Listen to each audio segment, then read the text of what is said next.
he disagrees with him. I mean, there's no really predicting that. What I will say is I think that there are a lot of people who are going to be forced into the position of lying to the president about their independence if we are able to preserve Fed independence. It's going to come down to someone being a very successful liar to the president in order to say, well, of course, I'll do what you want, and then I'm going to become Fed chair and you have no control over me. That's a pretty tenuous place for a very vital aspect of our economy to be in. Yeah, that's quite a pretzel.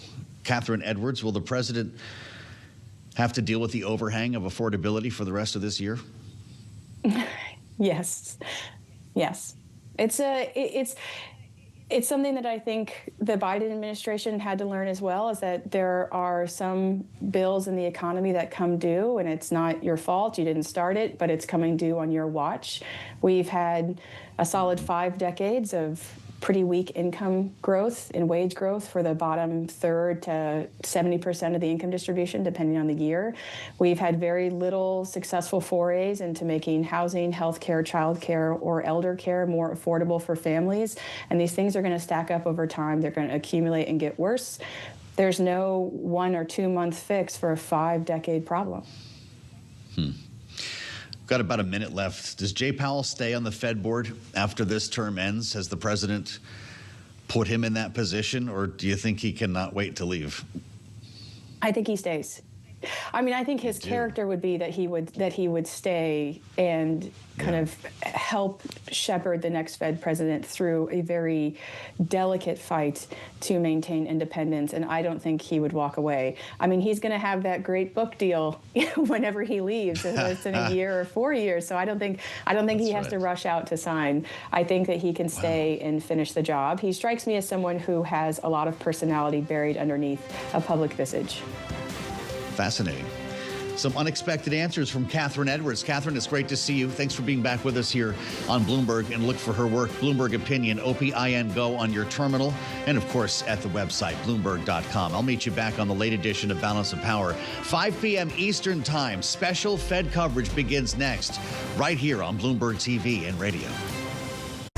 Trading day is about to start. And you're already looking for that edge. The opening trade brings you everything you need to know as markets open across Europe. Let's talk about the significant risk transfers to find space in their balance sheet. Hedging some of that risk. You could look at it the other way. Obviously, this stuff is risk-weighted. I would much rather be long than be short. We're in a kind of sweet spot. Very, very strong alignment. 3 revolutions in one. I'm Guy Johnson. I'm Anna Edwards. And I'm Tom McKenzie. This is your opening trade. Every trading day, only on Bloomberg. Live from New York City this afternoon for our audience worldwide. Good afternoon, good afternoon. Bloomberg's The Fed Decides starts right now. This is a special edition of Bloomberg Surveillance with Jonathan Farrow, Lisa Abramowitz, and Tom Keene. Bloomberg Surveillance, The Fed Decides. Live from New York City for our audience worldwide. Here we go again. For the first time in 2026, the first rate decision from the FOMC. That decision 27 minutes away. 30 minutes after that, a news conference with Chairman Powell. And I think it's fair to say, TK, the least anticipated Fed meeting of the last 12 months. You've taken the Kool-Aid. I disagree. I said this morning, John, now you and I know it's a snooze fest sometimes. No, it's not. There's a frenzy here. And just since you and I were on this morning, we've seen Secretary Bessent make a little bit more frenzy amid the snooze fest. A frenzy of the politics and maybe not of the policy. In this news conference, journalists will do their best to make this interesting. They'll ask Chairman Powell about his more assertive, confrontational approach with the White House over the past few weekends. And TK, we'll see if he leans into the question as to whether he's going to stick around beyond May. Yeah, I do think the politics is there, and clearly the Waller dissent is front and center here. I guess we're going to get a dissent from Mr. Myron. We had some two-way dissent last time You around. were tough with him last time he was I didn't think I was. You got him out the 6 rate cuts. I've got some respect for everyone on the committee right now. Very political. Can I just say this? Can I just say this and just throw this out there? Governor Myron's taken a lot of criticism. Yes. I think he's been very, very successful at galvanizing the rest of the committee to come out publicly and say what they think about where policy should be, and I welcome a little bit more transparency. And if GDP comes in and not 2 rate cuts, if you get 3 or dare I say 4, he's a genius if we get a 4 rate cut trend. Equities going into this one close to all-time highs on the S&P 500. A slight pushback so far this afternoon. Coming up shortly, we'll catch up with Apollo's Torsten Slok, Kathy Jones of Charles Schwab, and SocGen's Subhadra Rajappa following the decision. The former Fed Vice Chair Rich Clarida, JP Morgan's Bob Michael, Diane Swank of KPMG, and finally, we'll be breaking down the news conference with Stephanie Roth of Wolfe Research and BlackRock's Jeffrey Rosenberg. We begin with Torsten Slok of Apollo. Torsten, good afternoon. Good to see you. Good afternoon. What are you expecting to hear in about an hour's time? Well, on the rate decision itself, it will be very clear. Namely, they will say that they're now in wait-and-see mode, and they're basically waiting to see what's happening on inflation. They're waiting to see what's happening on employment. So from a dual mandate perspective, they feel very comfortable at this spot. Many of them have now argued that we're very close to neutral, we're close to R-star. So for that reason, there is really no reason for them to move rates in any way or signal anything dramatic at this point. You were weaned in the continent on the politics of central bank policy, the experiment of the ECB. I mentioned the frenzy in a light way during the snooze fest, but what we've seen, the disruption since John in Davos with Secretary Besson, the disruption that we've seen for the last week, and particularly yesterday with the dollar, how does that change this moment for Powell? Well, the dollar going down, of course, is potentially something that has some upside risk to inflation, but at this point it's still very early. So for them, he may be asked about this today, but my best guess is that he will say this is still very early and is still very modest. So from a pure inflation perspective, remember also that the US is a closed economy. Exports are only 10% of GDP. For most European countries, exports are like 50% of GDP. So from that perspective, the dollar matters actually less for the US inflation relative to how much the euro matters for inflation in the euro area. TK, I think we've got to get to the elephant in the room, and that's Torsten's big call for the year ahead. Do you think that Wall Street is underplaying just how hot GDP could be in the next few quarters? Well, if you do go into your Bloomberg screen and look at the consensus expectations to growth, it tells you that growth is expected for the next 18 months to literally for every single quarter be 2.0. That happens to be exactly the potential growth rate from the Congressional Budget Office. In other words, there is not much drama to the upside expected. There's not much drama to the downside. But if you begin to look at what happened on January the 1st with the One Big Beautiful Bill being a tailwind, we still have AI and data center build out that's a tailwind. We now also have the dollar going down, that's also a tailwind. And we also have oil prices going down, that's also a tailwind. So the risks are indeed beginning to rise, that we're going to see growth accelerate as we go through this year. So I do think that it is maybe laziness on the forecasting community, but at least it looks like from the forecast that people are just penciling in 2.0, meaning the long run growth rate. Let me follow up, because I don't want to lose friends this afternoon either. But is Wall Street getting intellectually lazy, or are they just struggling to price the chaos? Well, I do think that it's, of course, a struggle to figure out both, of course, what policy changes have meant. We've been through the last week or so, also some pretty significant changes on the geopolitical front. So it is still very uncertain in terms of what are the implications when it comes to what's coming with tariffs. Is more coming? What's coming with tariff uncertainty? Are companies going to pull back because there's more uncertainty? But all that aside, I mean, it still is the case that if you take fiscal policy very expansionary, now you have the dollar going down, you have oil prices going down, and you still have a strong AI boom with a data center and energy build out. Those are all very strong tailwinds, not only to capex, of course, on its own business fixed investment, but also to consumer spending. So I would expect that growth is going to be higher than what the consensus is expecting at the moment. I'm not going to ask this of Vice Chairman Clarida, that's not what he does, but I am going to ask you this. I want you to frame out right now your call on real GDP, the actual GDP number, and the inflation on top of it to get the nominal GDP. If I take Atlanta and add inflation, I got the United States pretending it's China right now. 6-7% nominal, 5.375 nominal published. Where are we going to be in a year with a new chairman? Real inflation, total nominal. Absolutely. So the starting point for that discussion is exactly that inflation today is about 3, a little bit less.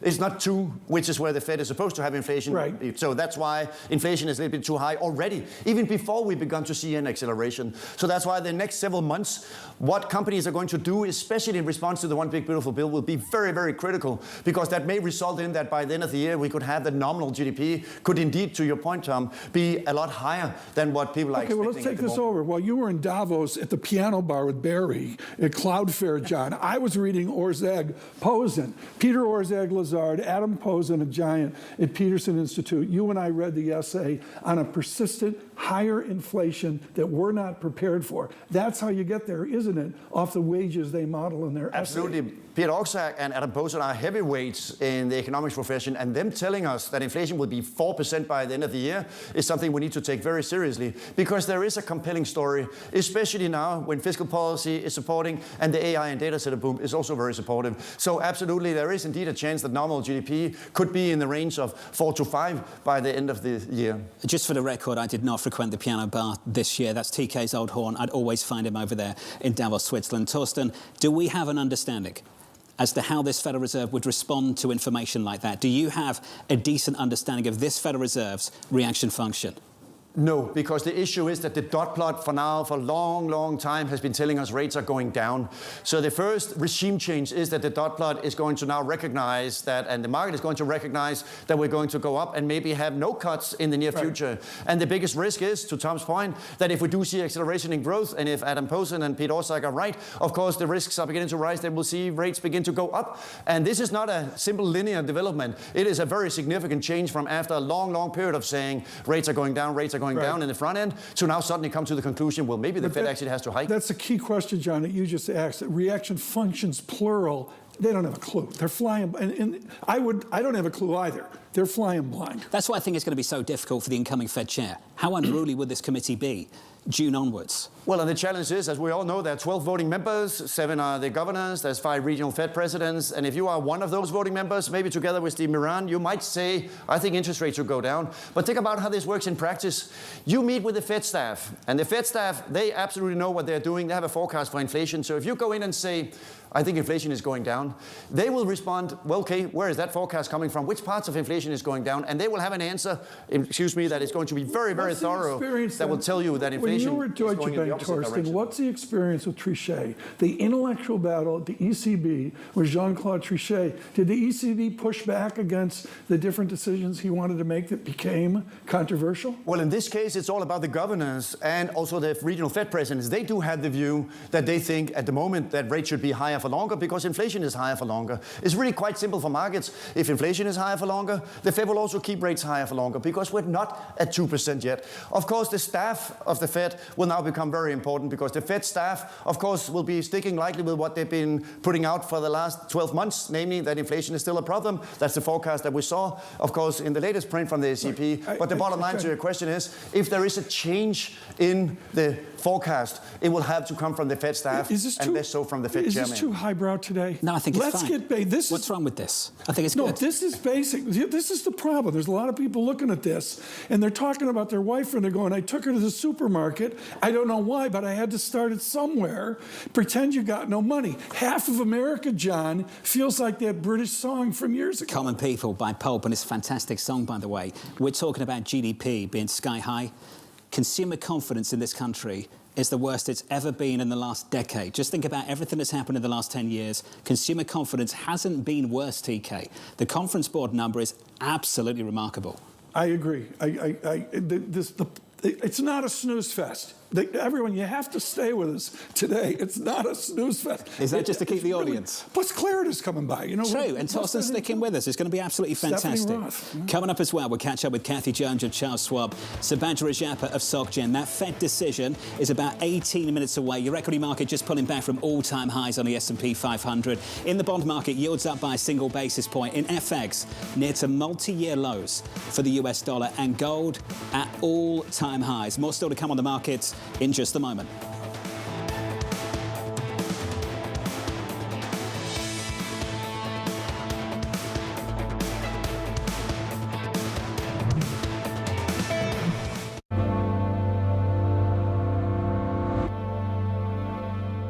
Bloomberg brings you breaking news 24 hours a day. Powered by more than 3,000 journalists and analysts in more than 100 bureaus across the globe. Bloomberg Television. Context changes everything.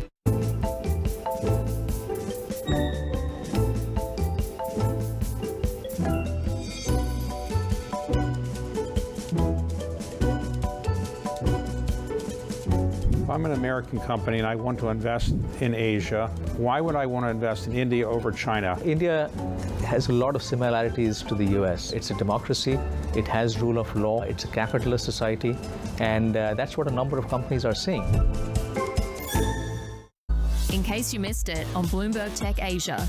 It's a very user-friendly. It's not scary. It's very cute. Robot. I can patrol for 10 to 20 kilometers This is per the second. one that's in the U.S. market. Yeah, it's already in U.S. market for half a year. Many U.S. customers use our robot for package delivery, for fast food delivery, for patrol and inspection, and for firefighting. Don't miss Bloomberg Tech Asia every month. Know how the market day started. Find out how it finishes. Public markets to private markets. From the micro to the macro. Covering retail, entertainment, the business of sports. The supply chains, trade policy, how it all is impacting the U.S. equity market as we drive to the closing bell at 4 p.m. A holistic approach to covering financial markets. If it matters to your life, we're covering it.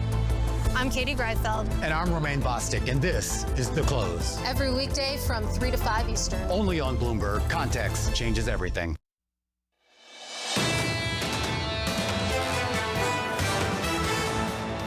The Fed's in no hurry to cut rates. They're pretty comfortable pausing here. We're likely to see the Fed pause. The Fed's likely not cutting. We think they'll hold.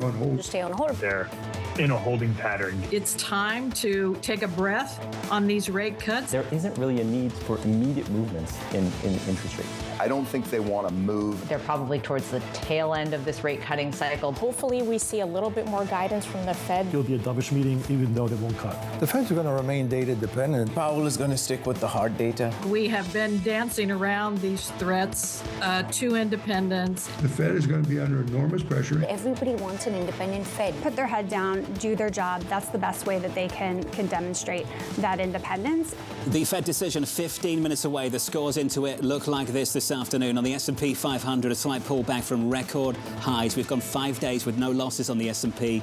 Will these losses stick? In the bond market, twos anchored around to where Fed funds is right now. Let's call it 360 on a 2-year. Tens in a range of 410 to 430 for the year so far. 426 at the moment, and up a single basis point. Where the fun and games have been over the last week, the drama, the fireworks, the headlines. In foreign exchange, euro dollar 119.21 for a heartbeat. Euro dollar was north of 120, and what happened?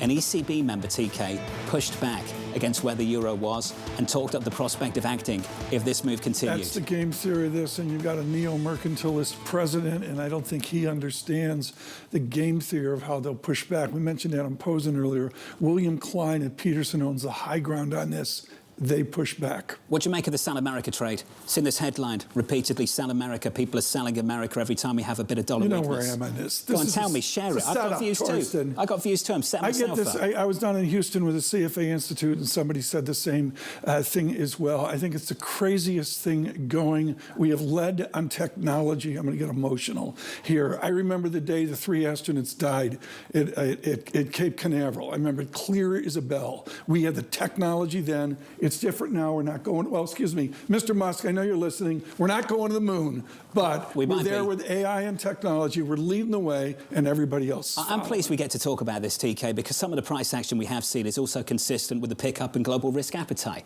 If you see the Kospi at record highs and up 20% for the year, the Aussie outperforming in G10, copper at a record as well, small caps domestically outperforming large, doesn't that just speak to a better growth pickup domestically and internationally? You know, we made a joke about the British song from Pulp here about the groceries. There's a half of America flat on their back looking for 2 or 3 rate cuts now to relieve them. I'm not sure those rate cuts relieve them. Kathy Jones at Charles Schwab joins us now. We're going to get into this Fed action. That decision is about 13 minutes away. A news conference 30 minutes after that. Kathy, let's get into the decision. Most people assume no change. Any nuance in the statement you'll be looking for? In the statement, you might see some adjustment to what they said about inflation, maybe that it has stabilized, but still elevated, and a slight tweak there to the statement. Don't expect much else because, frankly, there's no logic to making a change at this stage of the game. So I doubt that there will be a big change to the statement. Kathy, one thing I've watched in the last 72 hours with the dollar dynamics, and as John mentions, commodities, is the real yield, particularly the 10-year real yield, just as a benchmark, has been very quiescent. What does that mean to you that the inflation-adjusted yield has stayed stable in a tight range? Yeah, I think that there's some influence here of kind of the stability provided by the Fed now, the expectation for steady policy. You do have the $40 billion a month that they're injecting into the system. I think some of that is also reflective of just uncertainty. You know, we don't have a really clear vision of where we're going from here. I think there's this hope for this productivity surge to continue. There's hope at the same time that we're going to get, you know, a big boost in the economy from fiscal policy, which seems logical, and yet there doesn't seem to be the market pricing in a huge risk of inflation going forward. And so I think the markets are sort of sitting here, the real yield sitting here, and kind of trying to figure out where to go. Well, and Kathy, given that uncertainty, why do you think the S&P continues to make all-time highs, including today? Well, the good thing is, Thorsten, I don't do equities, but I will say that the financial conditions are very easy. When you look at where we are in financial conditions, credit spreads are very tight, corporate profits are near record highs, and the Fed's bias, at least from the dot plot, is towards easing, and a softer dollar. I would say that all kind of adds up to a pretty good environment for the stock market. Yeah, it's important here. Kevin Gordon had the best tweet out of Schwab yesterday. Kathy took the day off, and Kevin Gordon said, you know what? January feels like it's 9 weeks long. That's the wall of worry that makes equities go up. I believe that's what Ms. Saunders would say. 9 weeks is kind. This feels like about a year. Yeah. TK at the moment. Kathy, what's remarkable to me so far is just how stable, until very recently range-bound, the 10-year bond yield has been in the face of all the risks, not just domestically, but internationally as well. Torsten's talking up the prospect of strong GDP growth for the year ahead, maybe even inflation closer to 4, never mind 2, and we're trading at 4.25 on 10s. What gives? Yeah, I think all the, and I agree with you. I think the yield should be moving higher. We have seen a steepening in the yield curve, and that's really kind of our big call for the year, actually since last year, is a steeper yield curve on the assumption that the economy outperforms expectations, inflation doesn't come down as anticipated or not as quickly as anticipated, and that the risk from the Fed is, particularly with the changes taking place, is that it acts on an easing bias rather than holding steady for longer. I think right now the market has steady policy priced in, you know, well into the middle of the year. If you get a new Fed chair coming in or some rotation of the members that's unexpected due to all these lawsuits, you could probably see a push for easier policy sooner rather than later. And that, I think, would start to get yields moving higher at the longer end. Torsten, that's my headline of the year so far. It's not sell America. It's the fact that people haven't really been selling treasuries in the face of everything we're discussing. Why are treasuries so stable in the face of all the risks that you're thinking about? Well, because there's worries now. If the Fed is telling me that short-end rates are going down, well, many people are worried about, well, maybe that means that there is a slowdown in growth coming. But if you begin to add up fiscal policy, AI boom, lower dollar, lower oil, then you do come to the conclusion that maybe those trends will be reversing the Fed's view. And that's why the wait-and-see mode that they're in today is very important. And that's why the communication from Powell about monetary policy will be very critical. Will he begin to signal that there is indeed some upside risks, as we're talking about here? Do you think yields end the year closer to 5 than 4? So I do think that 10-year rates at the moment are driven by, of course, the fiscal challenges, but it's certainly also driven by Fed expectations. So if Fed expectations are indeed that rates are not going to move much in the front end for the rest of this year, well, then I do think that there is a chance that long-end rates could be higher. John, to your good question here, and I'm going to take this from Orzag and Posen. What's the single catalyst that changes this dialogue? And the answer is it's wage dynamics, inflation-adjusted wages and nominal wages. If you get a wage pop, everything changes in this discussion. I'll tell you one thing, Tom, so far, it's not Tokyo. To have the convulsions we had in JGBs just last week, and for that to only engineer a 6, 7, 8 basis point move at the long end of the US curve, I was surprised by that.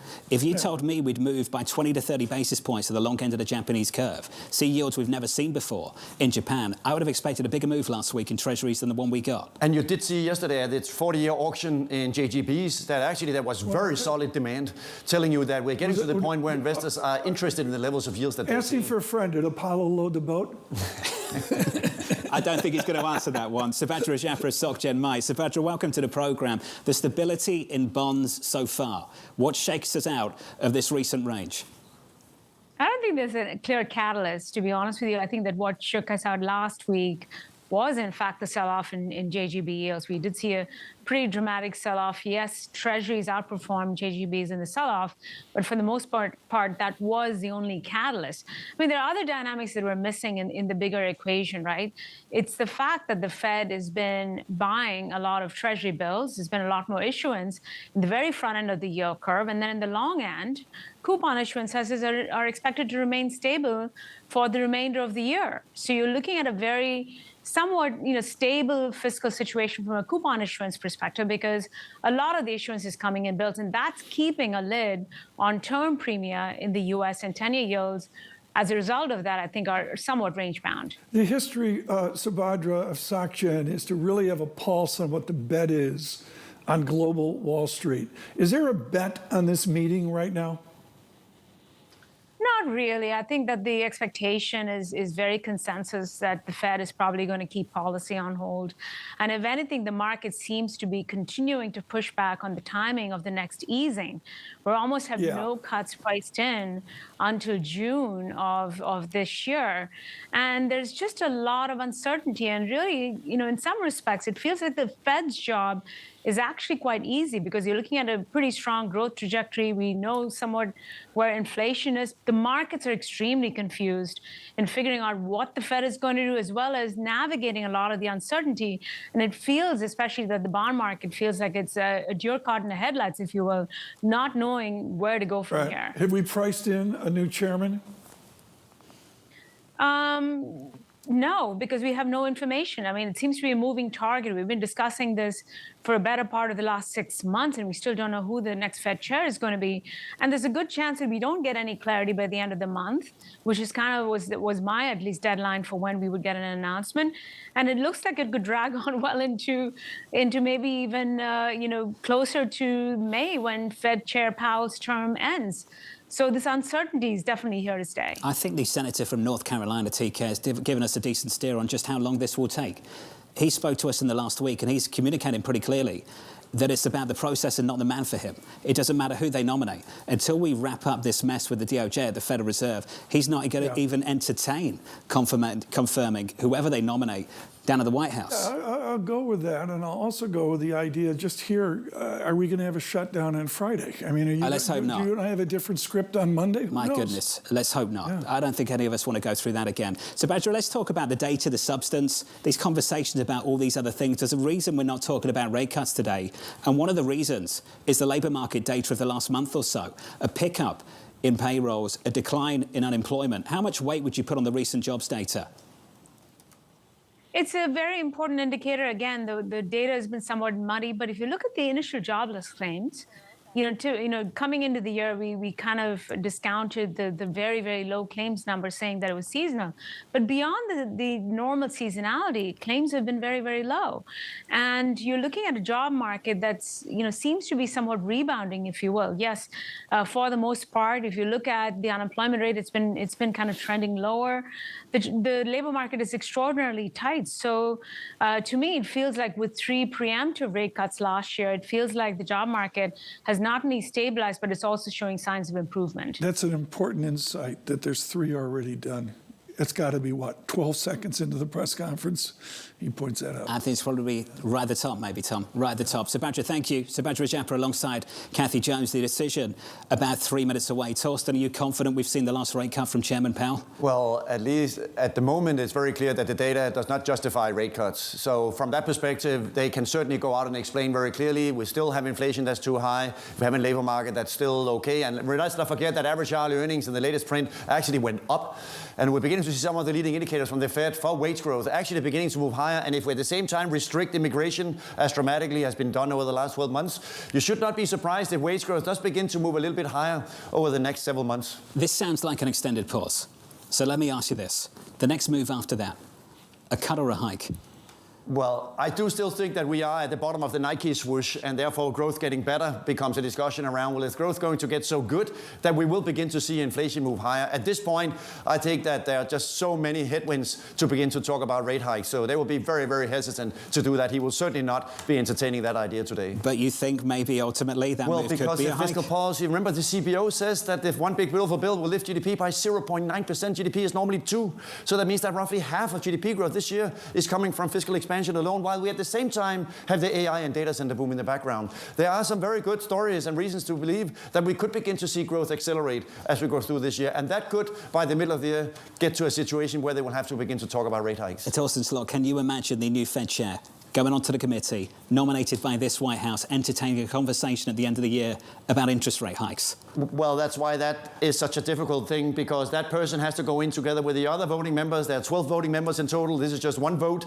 And you need to convince the others and the Fed staff of what you think about is the inflation outlook. And therefore, that will be definitely data dependent and data driven. We need to see inflation go up, and then we'll begin to have discussions about temporary, transitory, what is the reason why inflation continues to be so sticky, which is what the consensus continues to expect. Just imagine the drama down at the nation's capital in Washington, D.C., if any of that materializes. Torsten Slot of Apollo is going to stick with us. The decision is about 45 seconds away. The equity market is just off all-time highs on the S&P 500. So far this year, we have had tremendous outperformance on the Russell. Small caps underperforming this afternoon. The outperformance from big tech, the Nasdaq up by 0.4%. The attention turns to the Nasdaq a little bit later on this afternoon when we get earnings from Microsoft and earnings from Meta. The attention at the moment very much on the Federal Reserve. In the bond market, 2-year bond yields anchored around 350 to 360, 358. Yields up by not even a basis point. On 10s at 425.32, up a single basis point. As we kept saying, the drama, the fireworks and headlines have been in the FX market, with the dollar trading very close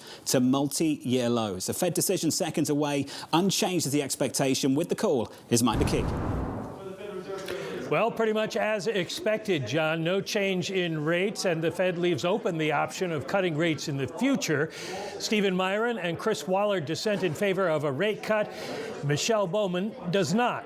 Waller's dissent, of course, could be read as an effort to retain his place as a finalist to replace Jay Powell later this year. The statement keeps the line about considering the extent and timing of additional adjustments to the target range, suggesting more rate cuts are possible. There's no hint, however, of what that would lead them to do that or when. The economic assessment is very short and relative to recent stations, slightly positive. Available indicators suggest that economic activity has been expanding at a solid pace, it says. Job gains have remained low, and the unemployment rate has shown some signs of stabilization. Inflation remains somewhat elevated. The officials say uncertainty about the economic outlook remains elevated, but they don't emphasize jobs, as they have the last three statements, or inflation as the major concern. The committee is attentive to the risks to both sides of its dual mandate, the statement says. The open market desk at the New York Fed is again told to maintain an ample level of reserves by buying Treasury bills or, if necessary, maturities of up to 3 years or less. It's all about as plain vanilla as you can get, which shifts the focus, of course, to Chairman Powell's news conference at the bottom of the hour. What does he say about the future of interest rates, and what does he say about his future as a member of the Fed?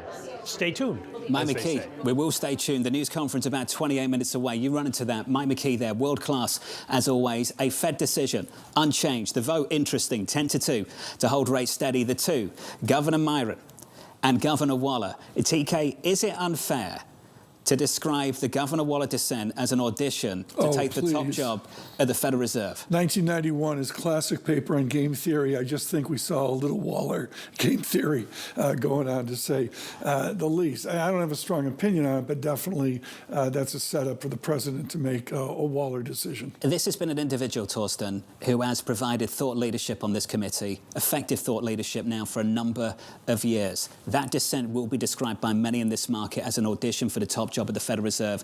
Is that unfair? I think it is a bit unfair. I mean, Chris is very, very steady and stable and has had his whole career as a PhD economist doing research, going after the data, being data dependent. So I do view this mainly as a sign that he actually is worried. And his speeches have also given very clear indication of this. He is actually truly worried about that the labor market might be signaling that things are about to get worse. So I think it's a little bit unfair to put him into that category, because I do think that it's very important that he is telling us that he does believe that rates should have been cut today. Is that worry about the jobs market justified by the data you look at? Well, that's the discussion. I happen to have the view that this is all because of labor supply being much lower. Immigration used to be 3 million a year. Now it's about 400,000 from the CBO. So if labor supply is lower, you should also expect job growth to be lower.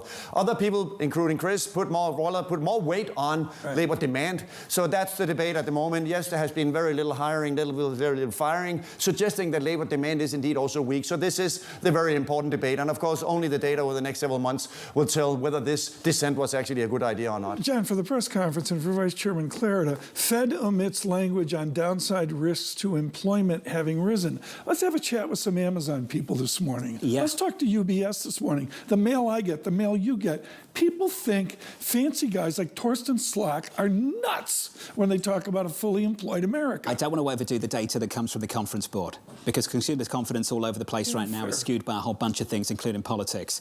But attitudes to the labour market, when people turn around to you, Torsten, they say right now it's getting harder to get a job. Jobs are not plentiful. You have to take notice, don't you? Absolutely. It is absolutely the case that the labor market data has become slower in terms of job growth. But what is really critical here to remember is that if you have much fewer immigrants going from 3 million to 400,000 a year, of course that's also going to create the break-even rate for non-farm payrolls. That's a lot lower.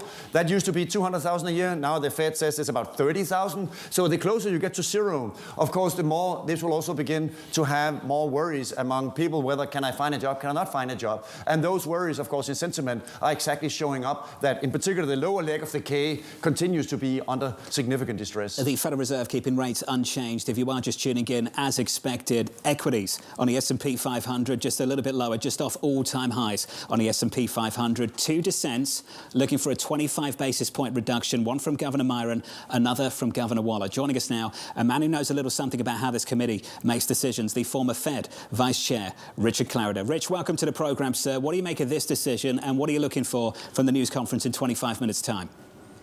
You know, it's as expected, pretty minimal changes to the statement. If anything, as you mentioned, though, changing in the wording about the labor market. I thought it was a close call going in whether or not we would see Governor Waller or Vice Chair Bowman dissent, and in the end we did get the dissent from Chris Waller. I agree with Torsten, who was on earlier. You know, Chris is a good economist. He's been consistent and had a good call on the labor market and inflation, and he's made the case in many speeches that there is a case to get rates down to neutral. So I take him at his word on that. Maybe I'll in terms of the press conference, obviously no SEP projections or the like, and I think the reporters will be pressing the chair on what message they should take away from this in terms of the remainder of the year. When you look at the politics here, I'm hesitant to say Chairman Clarida, but is this a moment where the president goes outside the chosen 4 candidates? You know, there has been this speculation, door number 5, there was the reporting this morning. You know, I know each of the candidates. I think any of them would be a good choice. They bring strengths to the job, but there are a lot of moving parts when you're Fed chair, and so it'll be interesting to see who they finally select. You and I remember the day where Phil Gramm went after Alan Greenspan on foreign exchange. Richard Clarida, is it appropriate that a Fed chairman speak of dollar dynamics, particularly the whipsaw of President weak dollar and Secretary of Treasury strong dollar? Great question as usual, Tom. You know, never say never, but both as a policymaker and as a student of policymaking, the Fed tries to stay out of any and all discussions about exchange rates, and I would expect Jay Powell today, if he's asked that question, to do the same. So, Rich, when you think about yield curve dynamics, I mean, what is your view on what the yield curve will do? The consensus has the view that it will steepen. Is that also your view, or do you think front-end rates will stay stable and long rates will also stay stable, or how do you think about the curve at the moment? Yeah. No, hi, Torsten. What's been remarkable is really since either going back to the last hike, which was all the way back in 23, or the first cut in 2024, the 10-year Treasury has been in a range from roughly 4 3/4 to 3 3/4. A lot's happened in that intervening period.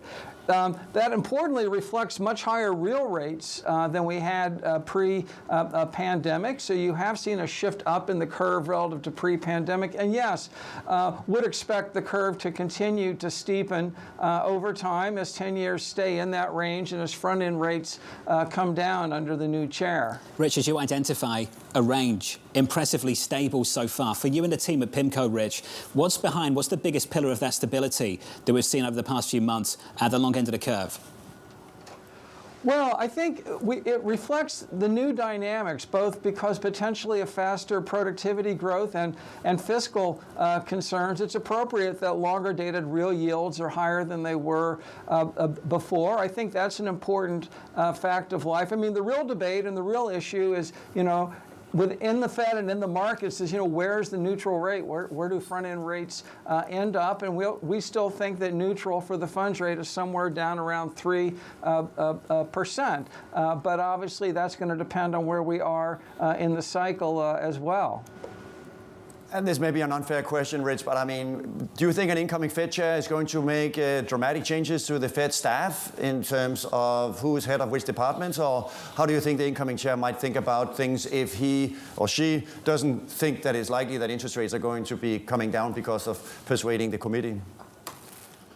I'm not sure about that. It is important just for the public to know that the board staff does report to the chair. During my time there, Chair Powell asked me to get very much involved with the staff, and I learned a lot from them. But I think there typically have been and always will be changes in staff. People get promoted, people moved on. And I should say during my time at the Fed, the senior staff I worked with was incredibly capable. So I don't think there will be any issues there. Torsten Slok, I think it's so important that we describe the academics of Richard Clarida, all that he did with his fancy thing, dynamic stochastic general equilibrium theory and monetary policy. John mentioned earlier, do we know the reaction functions? Do you have an operative theory from the world of Richard Clarida now that's operational? Well, Rich is well famous for the credit multiplier and the work he did with Bernanke. And of course, what credit markets have been doing and what credit markets are doing is often very critical, of course, for the economy. Because if credit conditions begin to tighten,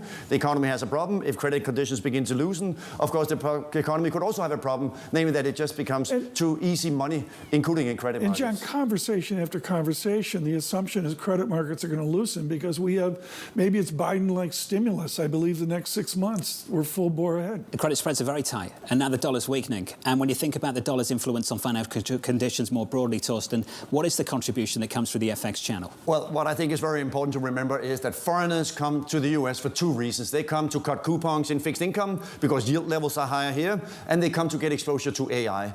So for any discussion for talks about, well, will the dollar begin to go down, you need to come with a view that either AI is going to roll over or interest rates are going to be a lot lower. So as long as you can cut coupons and get much higher returns in U.S. assets, you will still have foreigners abroad in Europe, Japan, Canada, Australia, who come to the U.S. to buy U.S. financial assets because they simply do offer higher returns than what you get in most other countries. Foreign holdings of treasuries at the end of last year, close to the end of last year, record highs. People hardly talk about that, do they? Well, and if you go back and look at the tick data for net foreign purchases of U.S. assets, you saw that in April of last year during Liberation Day, things were absolutely chaotic. It was indeed the case that the rest of the world was sell America. But since April, for the data we now have from May up until November, it was very, very strong inflow of data into rates, in particular credit, and also, of course, into equities. If you are just tuning in, welcome to the programme. About 10 minutes ago, the Federal Reserve leaving interest rates unchanged. 2 votes for a 25 basis point reduction from Governor Waller and from Governor Myron. A news conference with Chairman Powell in about 20 minutes' time. We've got the former Fed Vice Chair, Richard Clarida, standing by just for one more question. Rich, I want to come to you on this, an important topic, because the Chairman will be asked about this in the news conference. I have no doubt of that. A more confrontational approach a more assertive approach from the chairman a few weekends ago towards the White House. Rich, what do you think prompted that? How much internal debate was there about it? You know, I'm not sure. I guess we'll have to wait for Jay Powell's memoir to find out. I just infer that the chair made the decision. He had been quiet and had really not weighed in the past, and I think he just made a decision that he wanted it to be known that he felt that the Fed needed to focus on independence and focus on making the judgments on monetary policy. Do you think that's made it harder? Any color beyond that, we'll have to wait for the memoir. Rich, do you think it's made it harder to focus on monetary policy, though? I really don't. I don't think so. In light of all the things that are going on, I think it was a very clear indication that for the remainder of his term as chair, that will be the focus. Richard Clarida, thank you, sir. As always, the former Fed Vice Chair, Rich Clarida. We have no doubt the chairman will be asked about that issue in about 20 minutes' time. Joining us now to extend the conversation, Bob Michael of JP Morgan Asset Management. Bob, you've always got your own questions, buddy. What do you want to hear from the chairman in the next hour? Well, the question he's not going to answer is, does he intend to stay on after his chair expires? But I think the one to ask is, what does he see in the labor market that's particularly worrying to him? And is the Fed undergoing studies about what the broader impact of AI will be across the economy? Bob Michael, you look at the key question that you mentioned is labor. We mentioned this earlier off Orzag and Posen recently. Does your team at JP Morgan see any form of wage dynamic that indicates inflation? Not so much right now. I think this low hire, low fire has really dampened wage gains quite a bit. We'll see what happens in the first half of the year. Yeah. Certainly expectations are pretty good for the economy and corporate spending. Maybe that will lead to higher wages, but right now you're not seeing evidence of that. I really can't emphasize enough, folks, that phrase there, to see into the middle of the year. Then, Bob Michael, with that, with an interest rate strategy and given all the upset at the Fed, how far out is the Bob Michael vision at JP Morgan? Can you get out to Q3, or dare I say, model out a fixed income portfolio to 2027? You can, and you have to. You can't invest a lot of assets without having some view on the short term, the medium term, and the longer term. Right now, things look pretty good. On Monday, I said that the yield curve looked about as perfectly priced as you could have it. So does the bond market. It seems to incorporate reasonably good economic activity this year. It seems to incorporate what we think could be disinflationary forces coming from both the headwinds of tariffs on spending and also the impact of AI. It's sort of an ideal market for bonds, including credit. Well, and to the issue about AI, given AI is so prominent in the equity market, and now AI is also becoming a bigger weight in the public IG index. And by the way, AI is also hugely in venture capital. 2/3 of venture capital is AI. How do you think about the construction of portfolios at the moment when you suddenly have, when you look holistically at asset allocation, one factor, namely AI, that is everywhere? Well, we've seen a lot of sectors in the past access the markets for a lot of funding. And the lesson from that is to wait until the supply starts to weigh on prices, and that's your opportunity to go in. I think what we do understand is there's an enormous need of capital because there's an enormous productive use for it to build the infrastructure that's going to power everything. What we do see at JP Morgan Chase is every line of business is using AI and how it operates. And it is creating a lot of efficiencies. It allows us to scale very, very efficiently. So it's not going away. It only seems to be accelerating. Yeah, Bob, I want to build on this. I think it's really important. And I say this a little tongue-in-cheek, but ultimately, a big factor behind the GDP growth for the last 12 months is the capex spend of a handful of companies. Is that becoming the more important macro indicator? Never mind payrolls. It's what happens after the close today from Meta, Microsoft, and what we hear from the big tech players over the next week. I think so, because they're not only telling us how their businesses look, they're telling us how every other business looks and how every other business is thinking about AI And are they willing to invest more there? I think we're going to find the answer is yes, that everyone's over the hump. They see this as real. They've lagged a little bit. Why shouldn't they? They were unsure about the impact of tariffs. They were unsure how AI would play out. Now that seems to be in the rearview mirror. I think you are going to see pretty good earnings and pretty good downrange forecasts. Torsten, this is one of the great dilemmas, I think, for monetary policymakers, officials worldwide right now. The divide between GDP and payrolls growth. GDP is fantastic. Payrolls growth super subdued, and you can point to supply-side factors like immigration. That's a factor, sure. But the character of GDP is becoming less and less labour-intensive based on what we've seen over the last 12 months. Absolutely, and a very important point when we talk about the Fed is that also is because we simply have that the forces that are driving GDP are actually not very interest rate sensitive, because most of the forces that have been driving the boom in AI and the energy build-out have been coming because of equity valuations being so high. Now there's more in the change in the capital structure towards also more debt issuance. But for the last several years, no matter what the Fed funds rate did, we had a really strong boom in AI. And that was driving the economy forward and continues to drive the economy forward, because this strength is coming from sources that are much less interest rate sensitive than traditional components of GDP. Well, let's get a source on this. Torsten Slok this morning. It was good to see you up before 9 a.m., Torsten. This is his daily note, the Daily Spark. Bob Michael, quantifying the productivity gains from AI. I would say this JP Morgan with, what is it? It's like Walmart, 2 million employees in the US. You people have more knowledge, Bob Michael, about the new use of AI. Help Dr. Slok out. How are our productivity gains from AI? Well, the aspiration is that you're growing and you can do a lot more with the same amount of resource. So that's the ambition and the aspiration. We're still early into it. We'll see what the payback is down the road. I mean, look at this, Torsten. Please expand on this productivity, and I guess it comes down to Solo and this strange thing, total factor productivity, which is basically a made-up pixie dust of that, like John, you mentioned earlier, that American spirit. What does our total factor American spirit look like right now? Absolutely. GDP growth can come from three sources: capital, labor, and productivity. And the key issue is if productivity is strong, that can more than dominate the other forces of growth, especially when labor is now contributing less because immigration is being restricted. So that means that the requirements coming from total factor productivity or productivity are really significant, because that needs to deliver a lot of growth now that we have less growth coming from the labor side.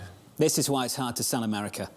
So many of these reasons are just a long list of things as to why it's hard to sell America. Bob, the headlines of the last week or so, not just the last week, but the last 12 months, do you push back against them as well, Bob? Yeah, they're total hogwash. We invest money for loads of different plans around the world. This time last year, into March, April of last year, maybe through the summer, there was some concern. There were plans that were looking at diversifying. We saw very little of it. We're not seeing any of that now. I think there's a realization that the breadth, the depth, the size of the markets in the U.S. make it the best place to exercise your fiduciary duty. And that's what they're seeing. Yeah, is there some currency hedging going on the side?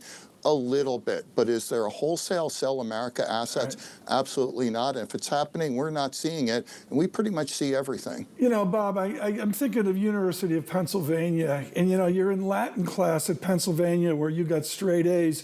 And, you know, you look at hogwash as Nugget or Frutilla or in Epshia. I'm butchering the pronunciation here. But stay with me on this, Bob. Is there hogwash among the administration? Bob Michael, you're a bond guy. I want you to help me with foreign exchange in Bruce Kasman's world. I got one day it's a weak dollar policy. I got the next day a strong dollar policy. It sounds like it's time for Secretary Diamond. I think he's doing a great job where he is, and I hope he stays there. What a way to end an interview. Bob, thank you, sir. Bob Michael of JP Morgan Asset Management, staying out of trouble. Hogwash. Hogwash. That's what he thinks of those headlines. But that's brilliant, and you hear it in your wonderful morning note as well. People are so frustrated by the spin that they're getting, given the cacophony of our American politics and all. You know, a long time ago, Tom, at the president's first term, Mark Dow wrote a great piece on divorcing your political bias from your market analysis. And I think there are reasons to be worried about diversifying away from the dollar. And I'm not going to colour everyone who has that opinion with the same brush, but I will say this. I think some of this is being driven by people who just don't like the policy out of the White House, Torsten.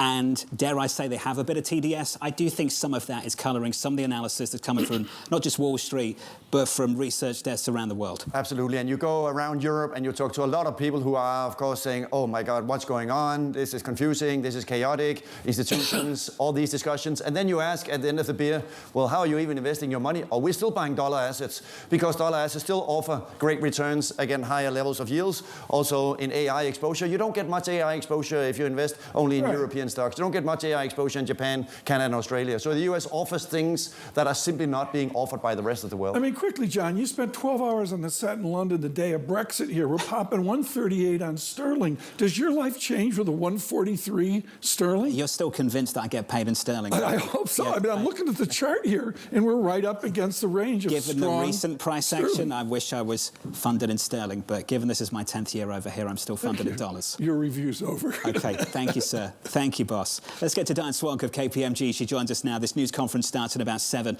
or 8 minutes' time. Diane, welcome to the programme. What are your questions for Chairman Powell when this news conference starts? Well, I think one of the questions that hasn't been asked of the Fed is we've heard the Fed talk about curbs on immigration and its effect on the break-evens on unemployment and the labor market more broadly. We have not heard anything about the pockets of labor shortages that are beginning to creep up.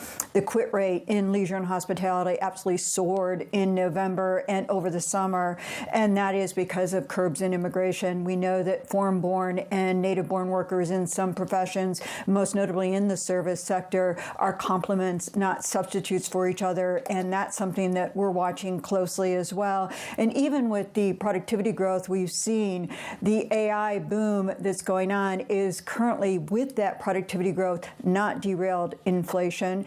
And in fact, it is adding to inflation on the margin for salient prices for many consumers, notably electricity costs. And then you have this cold spell on top of it that added to natural gas costs. But all of that is still pushing up prices rather than down, when we're going to get a lot of fiscal stimulus in the beginning of the year as well. Diane, your work recently has been absolutely brilliant about the fabric of employed America.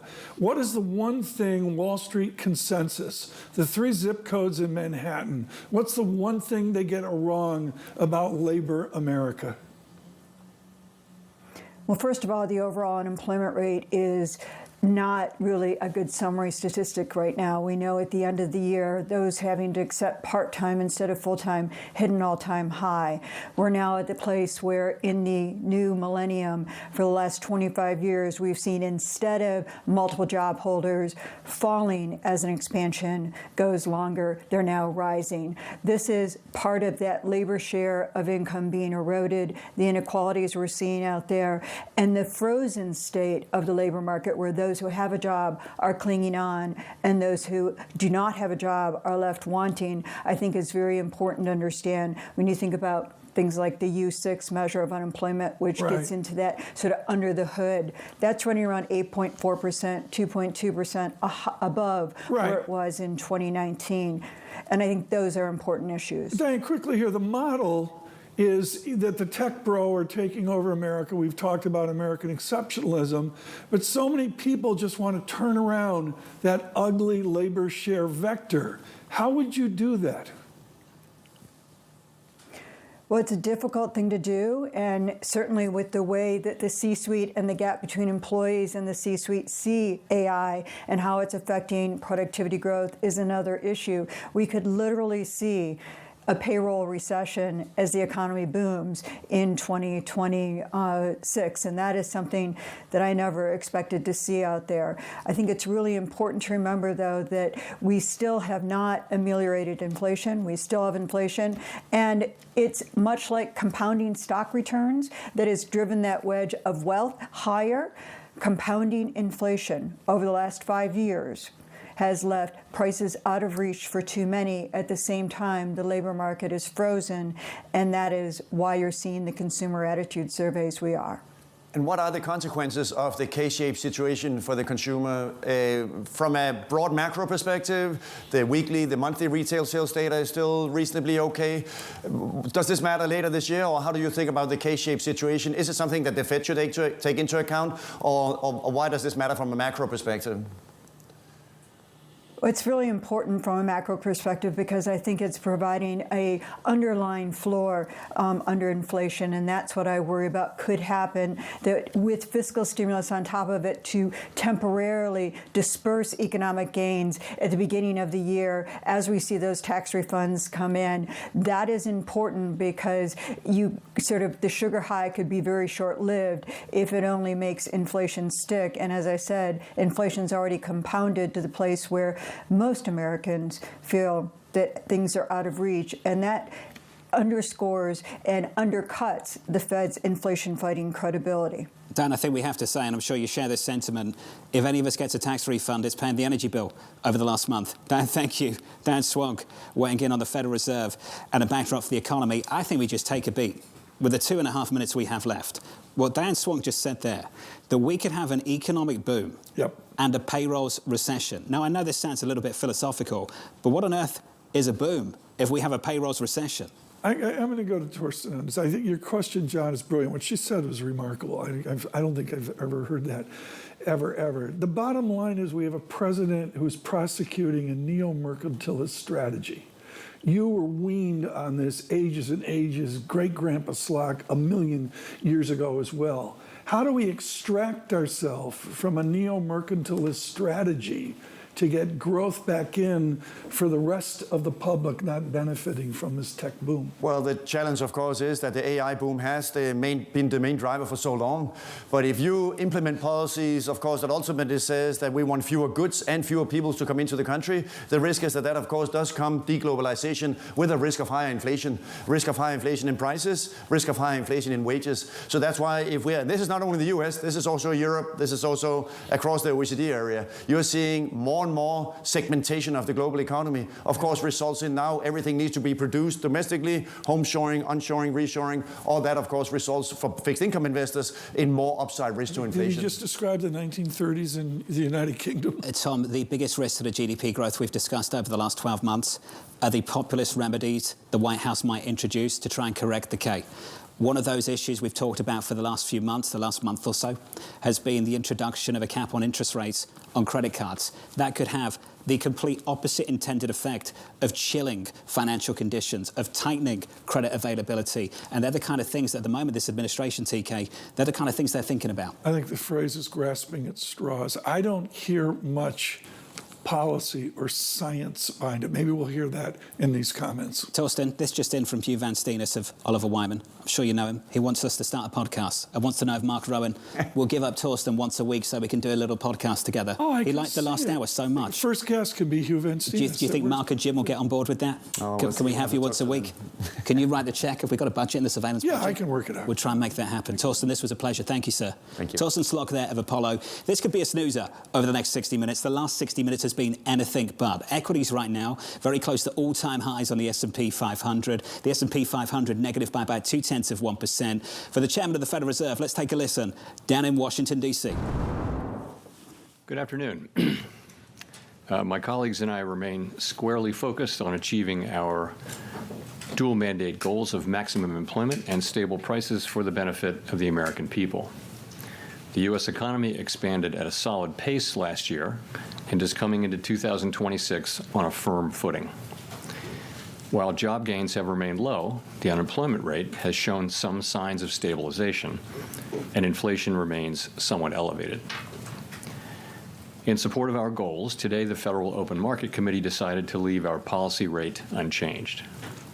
Having lowered our policy rate by 75 basis points over the course of our previous 3 meetings, we see the current stance of monetary policy as appropriate to promote progress toward both our maximum employment and 2% inflation goals. I will have more to say about monetary policy after briefly reviewing economic developments. Available indicators suggest that economic activity has been expanding at a solid pace.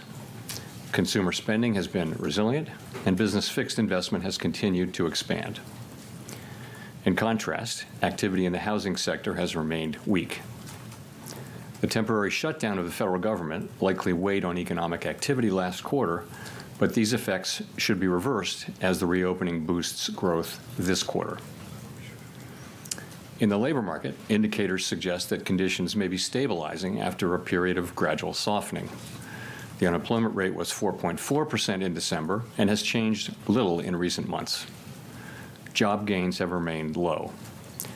Total non-farm payrolls declined at an average pace of 22,000 per month over the last 3 months. Excluding government employment, private payrolls rose at an average pace of 29,000 per month. A good part of the slowing in the pace of job growth over the past year reflects a decline in the growth of the labor force due to lower immigration and labor force participation, though labor demand has clearly softened as well. Other indicators, including openings, layoffs, hiring, and nominal wage growth, show little change in recent months. Inflation has eased significantly from its highs in mid-2022, but remains somewhat elevated relative to our 2% longer-run goal. Estimates based on the Consumer Price Index indicate that total PCE prices rose 2.9% over the 12 months ending in December, and that excluding the volatile food and energy categories, core PCE prices rose 3.0%. These elevated readings largely reflect inflation in the goods sector, which has been boosted by the effects of tariffs. In contrast, disinflation appears to be continuing in the services sector. Near-term measures of inflation expectations have declined from last year's peaks, as reflected in both market and survey-based measures. Most measures of longer-term expectations remain consistent with our 2% inflation goal. Our monetary policy actions are guided by our dual mandate to promote maximum employment and stable prices for the American people. At today's meeting, the committee decided to maintain the target range for the federal funds rate at 3.5% to 3.75%. Since last September, we have lowered our policy rate 75 basis points, or 0.75 of a percentage point, bringing it within a range of plausible estimates of neutral. This normalization of our policy stance should help stabilize the labor market while allowing inflation to resume its downward trend toward 2%, once the effects of tariff increases have passed through. We are well positioned to determine the extent and timing of additional adjustments to our policy rate based on the incoming data, the evolving outlook, and the balance of risks. Monetary policy is not on a preset course, and we will make our decisions on a meeting-by-meeting basis. To conclude, the Fed has been assigned 2 goals for monetary policy: maximum employment and stable prices. We remain committed to supporting maximum employment, bringing inflation sustainably to our 2% goal, and keeping longer-term inflation expectations well anchored. Our success in delivering on these goals matters to all Americans. We at the Fed will continue to do our jobs with objectivity, integrity, and a deep commitment to serve the American people. Thank you. I look forward to your questions.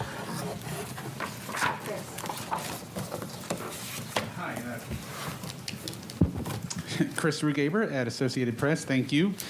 I wanted to ask that you attended the Supreme Court hearing last week on the Lisa Cook case, and Treasury Secretary Scott Bessent criticized that as political.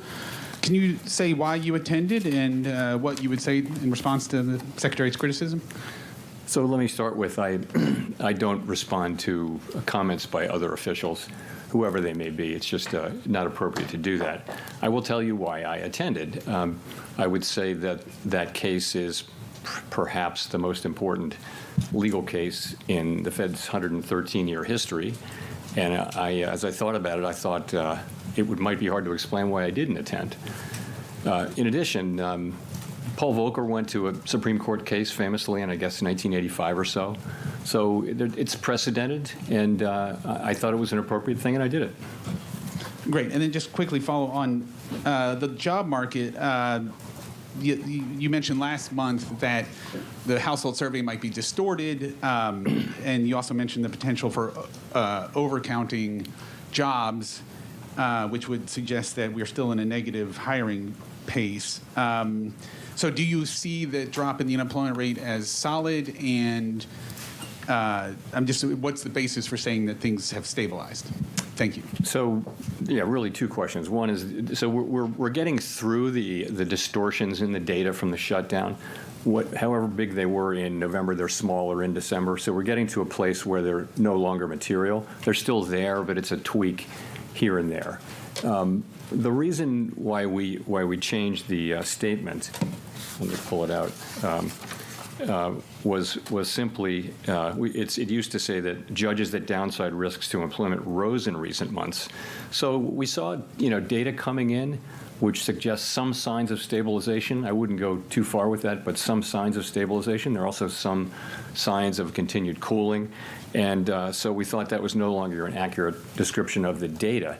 In addition, the outlook for economic activity has clearly improved since the last meeting, and that should matter for labor demand and for employment over time. So for those two reasons, we thought we would take that language out of the statement.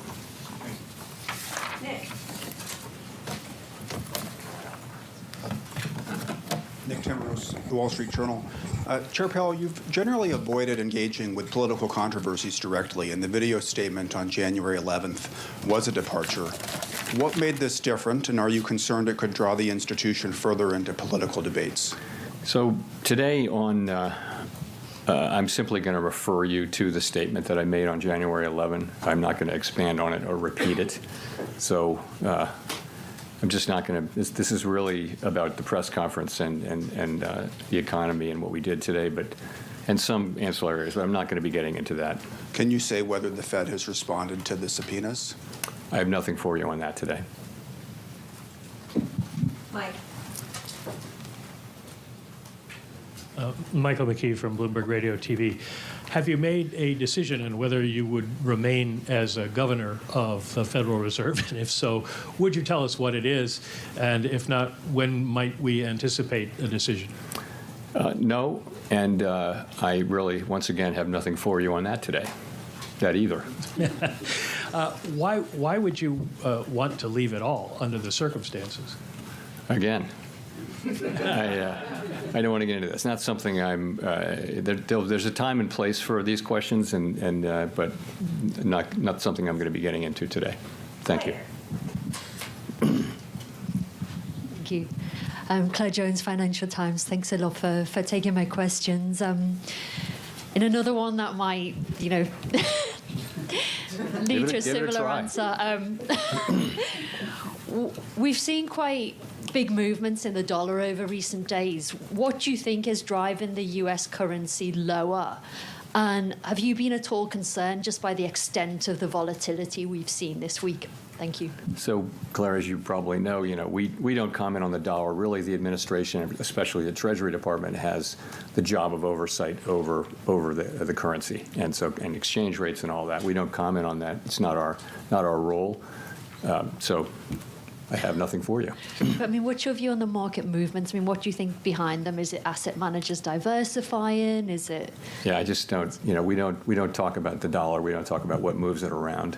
It's just not appropriate for us to do so. Really, the Treasury Department has that. It's their role, their bailiwick, and we stay off it. We do monetary policy and some other things, but we don't comment on the dollar. Sorry. Neil. Hi, Chair Powell. Neil Irwin with Axios. Obviously, no SEP in this meeting, but in light of the slight firming up of the language around growth in the labor market in the statement, should we assume that the timeline for any further rate cuts is pushed back compared to what people might have thought in December? Well, first of all, if you look at the incoming data since the last meeting, clear improvement in the outlook for growth. The data have come in, and sentiment, the Beige Book, everything comes in suggesting that this year starts off on a solid footing for growth. Inflation performed about as expected, and as I mentioned, some of the labor market data came in suggesting we're evidence of stabilization. So it's overall a stronger forecast, really, if that's your question. I'm not sure I answered your question. But in terms of timing or pacing of any additional easing? So we haven't made what we'd say about this was that after this meeting, after the 3 recent rate cuts, we're well positioned to address the risks that we face on both sides of our dual mandate, and we'll continue to make our decisions meeting by meeting based on the incoming data, the implications for and the outlook and the balance of risks. Haven't made any decisions about future meetings, but the economy is growing at a solid pace. The unemployment rate has been broadly stable, and inflation remains somewhat elevated. So we'll be looking to our goal variables and letting the data light the way for us. Steve. Steve Leisman, CNBC, and sticking with questions you might answer, thank you.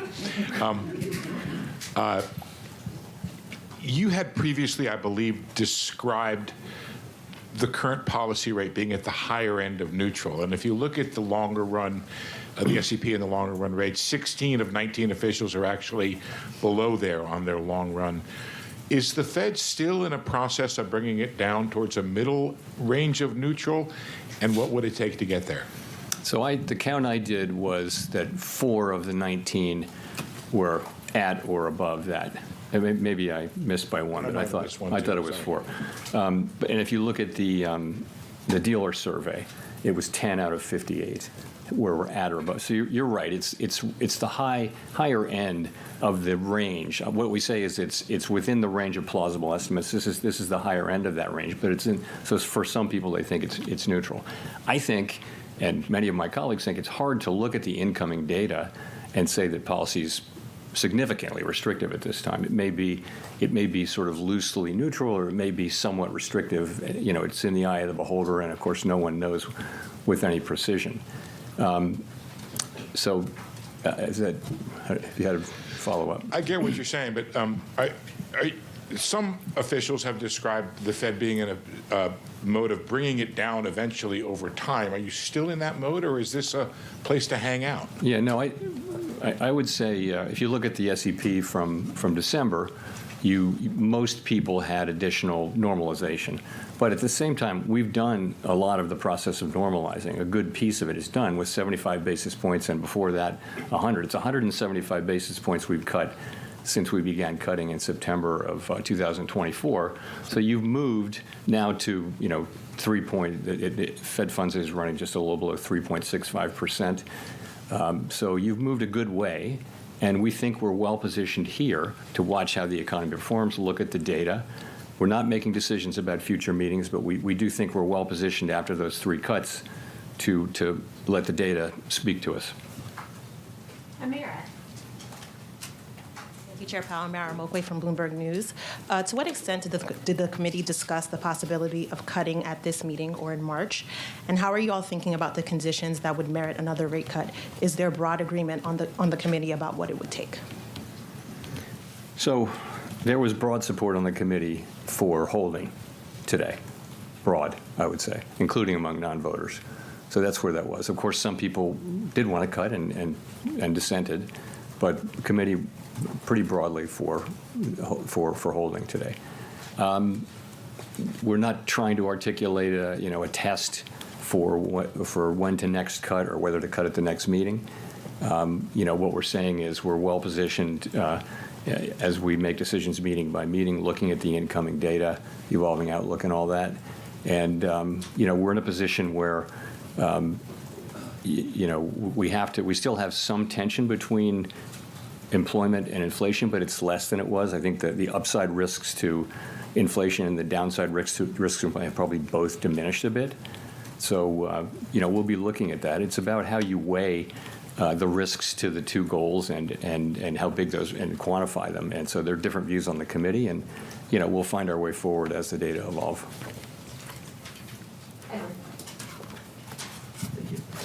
Thank you, Mr. Chairman. Edward Lawrence from Fox Business. Has the effects of tariffs already moved through the economy on prices? A lot of it has. So basically, there are many different estimates, and they're all highly uncertain. But most of the overrun in goods prices is from tariffs. And that's actually good news, because if it weren't from tariffs, it might mean it's from demand, and that's a harder problem to solve. We do think tariffs are likely to move through and be a one-time price increase. So most of the overshoot, if you were to take that out, you'd get, and you would, I mean, inflation, core PCE inflation is running just a bit above 2%, x the effects of tariffs on goods. And the other good news is, if you look away from goods and look at services, you do see ongoing disinflation in all the categories of services. So that's a healthy development. So that's what's going on. The expectation is that we will see the effects of tariffs flowing through goods prices, peaking, and then starting to come down, assuming there are no new major tariff increases that are begun. And that's what we expect to see over the course of this year. If we see that, if we see that, that would be something that tells us that we can loosen policy. Also, if we see something that suggests that the labor market is not stabilizing, that in fact the downside risks reemerge or the data just get worse, we'd have to look at both of those. We have a two-sided mandate. If I could, if President Trump does pick a new Fed chairman before May, what does that look like? How would you work with that person, and what does that transition period look like? I don't have anything for you on that. That will depend on Congress's actions and things I can't speculate on. Howard Schneider with Reuters. Thank you for taking our questions. Given the changes in the statement and all you've said so far, is it fair to describe risks to both sides of the Band-Aid as roughly balanced right now? And is the next move necessarily down? I'd say that the upside risks to inflation and the downside risks to employment have diminished, but they still exist. So there's still some tension between the mandates. Are they fully in balance? Hard to say. And we think our policy's in a good place. I've just discussed reasons why we might change our policy. And we'll just have to see how the data lead us. I'm wondering. A minute ago, you said you felt expectations were consistent with your mandate. That the 2 and the 10-year break-evens have moved quite notably in the last couple of weeks, I believe. Is there any concern on that front? I mean, I recently looked at all of the both survey and market-based short-term inflation expectations have come way down.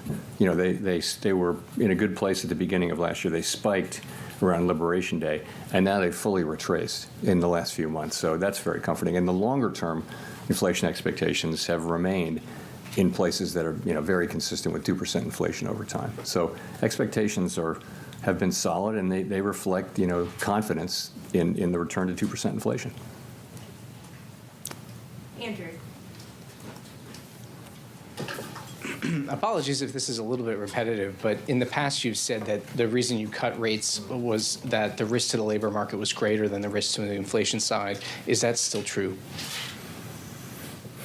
We haven't made. You're right. We saw the labor market weakening, and we acted, and I think that was the appropriate thing to do. We will always act to address what we see as the economy moving away from our goals. Risks to both of the variables are a little less. I think the upside risk to inflation, again, a little bit less, and the downside risk to employment, a little less. I just would say that I'm not making a judgment about how, one of them is more at risk than the other, just that the risks to both of them have diminished. Okay, thanks. BIS wrote a paper last summer which concluded that global investors were hedging their dollar exposures in ways that previously they hadn't because of policy uncertainty. Do you agree with BIS? We really don't see much at all about that whole story. There's just not a lot of data that suggests that there's much to that. Thanks. Anna Swanson with the New York Times. Can you talk more about what you would need to see in the labor market to conclude it's time to resume easing? Do you need to see further deterioration in the labor market, or would it be enough for inflation to soften? So we'll always be looking at both things. And so there could be combinations, infinite numbers of combinations that would cause us to want to move. Certainly, a weakening labor market would be an argument for loosening. But what's happening with inflation? If inflation were at the same time getting worse, you just have a very difficult situation there. So we'll be looking at both. Clearly, a weakening labor market calls for cutting. A stronger labor market says that the rates are in a good place. We'll have to be making similar judgments, too, on inflation, though. And if inflation does pick back up and the labor market doesn't show further signs of deterioration, is there a chance that you could raise rates rather than simply remaining on hold? What would you need to see to consider hiking? We don't take things off the table, but it isn't anybody's base case right now, anybody's base case, that the next move will be a rate hike. But, ultimately we'll do what we think is the right thing. But that's not where people's expectations are right now. Victoria. Hi, Victoria Guida with Politico. I wanted to ask, you've talked in the past about concerns about the U.S. fiscal trajectory, and we've seen in the Japanese bond market a lot of turmoil recently, in part due to concerns over their fiscal and long-term economic outlook. So do you worry that the U.S. could at some point find itself in a similar situation to Japan, whether for fiscal or demographic reasons? Over time, you've seen that U.S. rates have remained they haven't moved a lot, really for a while, but they haven't moved a lot because of what's been happening in Japan. So it's more of an over time thing. The U.S. federal budget deficit is, uncontroversially on an unsustainable path. The level of debt is not unsustainable. It's very much sustainable, but the path is unsustainable. And the sooner we work on it, the better. But right now we're running a very large deficit at essentially full employment. And so the fiscal picture needs to be addressed, and it's not really being addressed. So that's important. I'm not in any way connecting it to some sort of near-term market event, but ultimately it's something we'll have to deal with. And that in the end game, that's where you wind up, is in some kind of a difficult thing. But that's not where we are. It's not where Japan is either. But it's certainly not where we are right now. Does it reduce the effect of your rate cuts that longer-term rates have overall not really budged that much? I wouldn't say that. The thing is, technically, higher longer-term rates means less accommodative financial conditions. But remember, many things move longer-term rates. It's not mostly what happens on the short end. There can be effects of longer-term rates from our moving our policy around, but it's much more assessments of the fiscal path and fiscal policies and risks and things like that move the 10-year around. You can look back at and find periods where we've been very actively moving the policy rate over the course of a year, and over the course of that year, the 10-year is exactly where it started. So there's not a tight link between 10-year rates and the overnight rate. Elizabeth. Thanks so much, Elizabeth Schulze with ABC News. Republican Senator Tom Tillis, who sits on the Senate Banking Committee, said he will block any Fed nominee, including the chair, until this investigation into you is resolved. Do you support this move by the senator, and what conversations have you had with the senator? I've got nothing for you on that. More broadly, what would happen to American households if the Federal Reserve loses its ability to operate independent from politics? So really, the point of independence is not to protect policymakers or anything like that. It just is that every advanced economy democracy in the world has come around to this common practice. It's just an institutional arrangement that has served the people well, and that is to have a separation between to not have direct elected official control over the setting of monetary policy. And the reason is that monetary policy can be used, through an election cycle to affect the economy in a way that will be politically worthwhile. So I'm not talking about the U.S. context. This is every advanced economy democracy of any size. So it's a good practice. It's pretty much everywhere among countries that look at all like the United States. And I think if you lose that, first of all, it would be hard to restore the credibility of the institution if people lose their faith that we're making decisions, only on the basis of our assessment of what's best for everyone, for the wide public, rather than trying to benefit one group or another. If you lose that, it's going to be hard to retain it. And we haven't lost it. I don't believe we will. I certainly hope we won't. but it's very important. And the reason it's important is that it's enabled central banks generally not to be perfect, but to serve the public well. You're confident it can maintain that independence at this point? Yes. I mean, I'm strongly committed to that, and so are my colleagues. Archie. Archie Hall from The Economist. On that sort of stabilization of the labour market question, how much do you see the weakening we saw over the past 6 months, year, as a kind of data mirage around immigration and the government shutdown and so on that's now resolved? Or how much have we seen a kind of real underlying firming up in the state of the labour market, do you think? Well, part of it is, to your point, part of it just is that labor supply, growth in labor supply has come to essentially a halt from a fairly fast clip of growth over the last couple of years, driven by immigration, and then the halt being driven by a very sudden stop in immigration. So many outcomes were possible with that. Supply came way down. It turns out that demand for labor also came down a very similar amount, maybe just a little bit more, which is why the unemployment rate has gone up. So I don't know whether that's a coincidence or not, but that's what's happened with that part. But if you look at other things, like, for example, just to pick a couple, the Conference Board's measure of job availability that came out, I don't know, was it yesterday or today? But, it shows, it's a survey showing that workers feel like job availability it's a very low reading. Just one reading, but it's an indication of softening. People part-time for economic reasons, which is a category within the broader U6 category measure, has moved up significantly. So there are lots of, and I could go on and on, there are lots of little places that suggest that the labor market has softened. But you're right, part of payroll job softening is that both the supply and demand for labor has come down. Growth in those two have come down. So that makes it a difficult time to read the labor market. So imagine they both came down a lot to the point where there is no job growth. Is that full employment? In a sense, it is. If demand and supply are in balance, that you could say that's full employment. At the same time, do we really feel like that's a maximum employment economy? It's very challenging and quite unusual situation. Thanks. And one more on growth and the kind of strong growth outlook, your strengthening growth outlook you're now seeing. How much of that is the fiscal stimulus we're seeing from the beautiful bill, the tax cuts, and all of that? So you're seeing it already. You don't have much of the fiscal. I think the outlook, you're right. It's financial conditions, and it's fiscal policy for 26.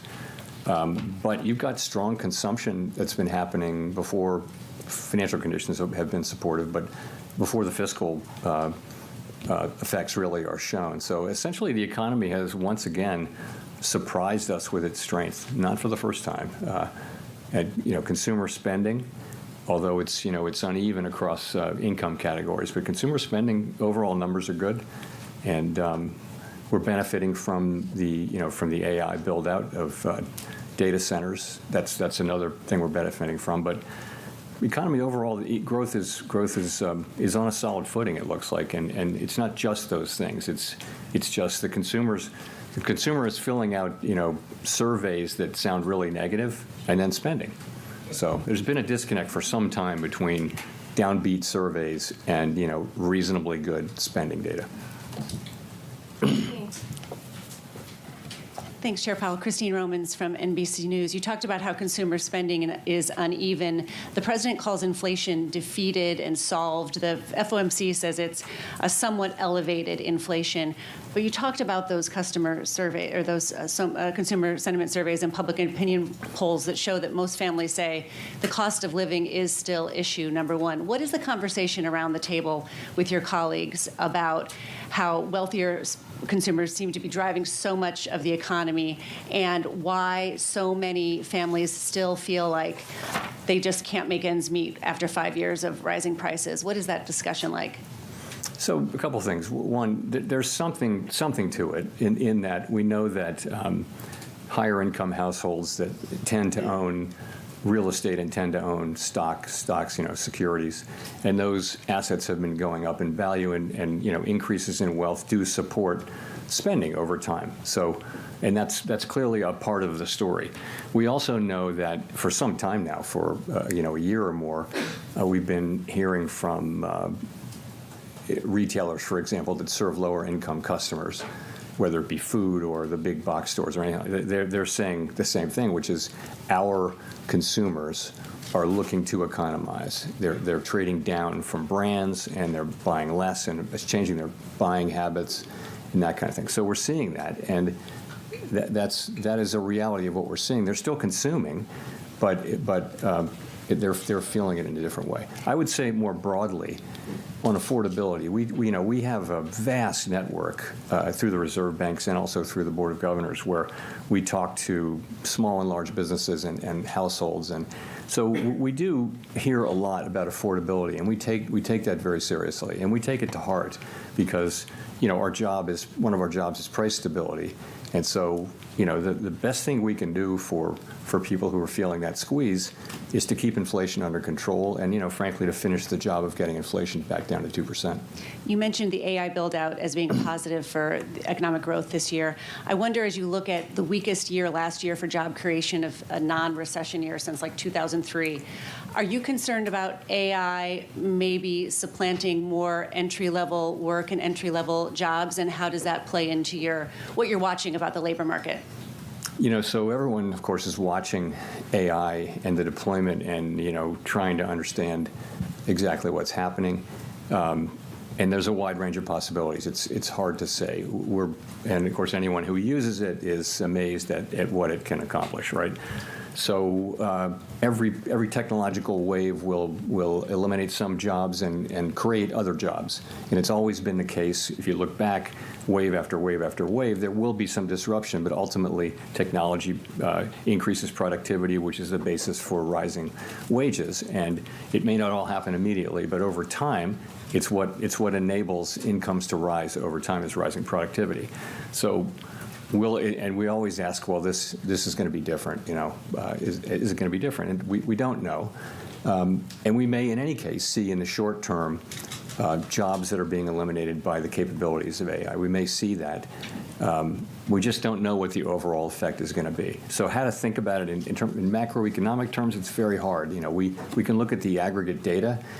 We can analyze, for example, there is some connection, it appears, between the low hiring rate for recent college grads and AI, but it's not the main or only driver.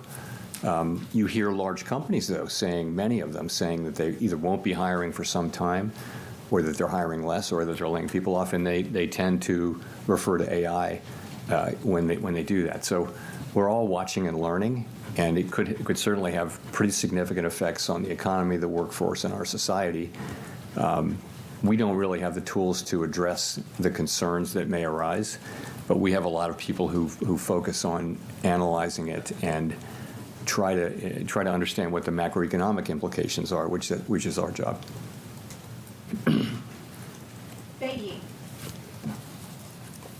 Thank you, Chair Powell. Bei from AFP News Agency.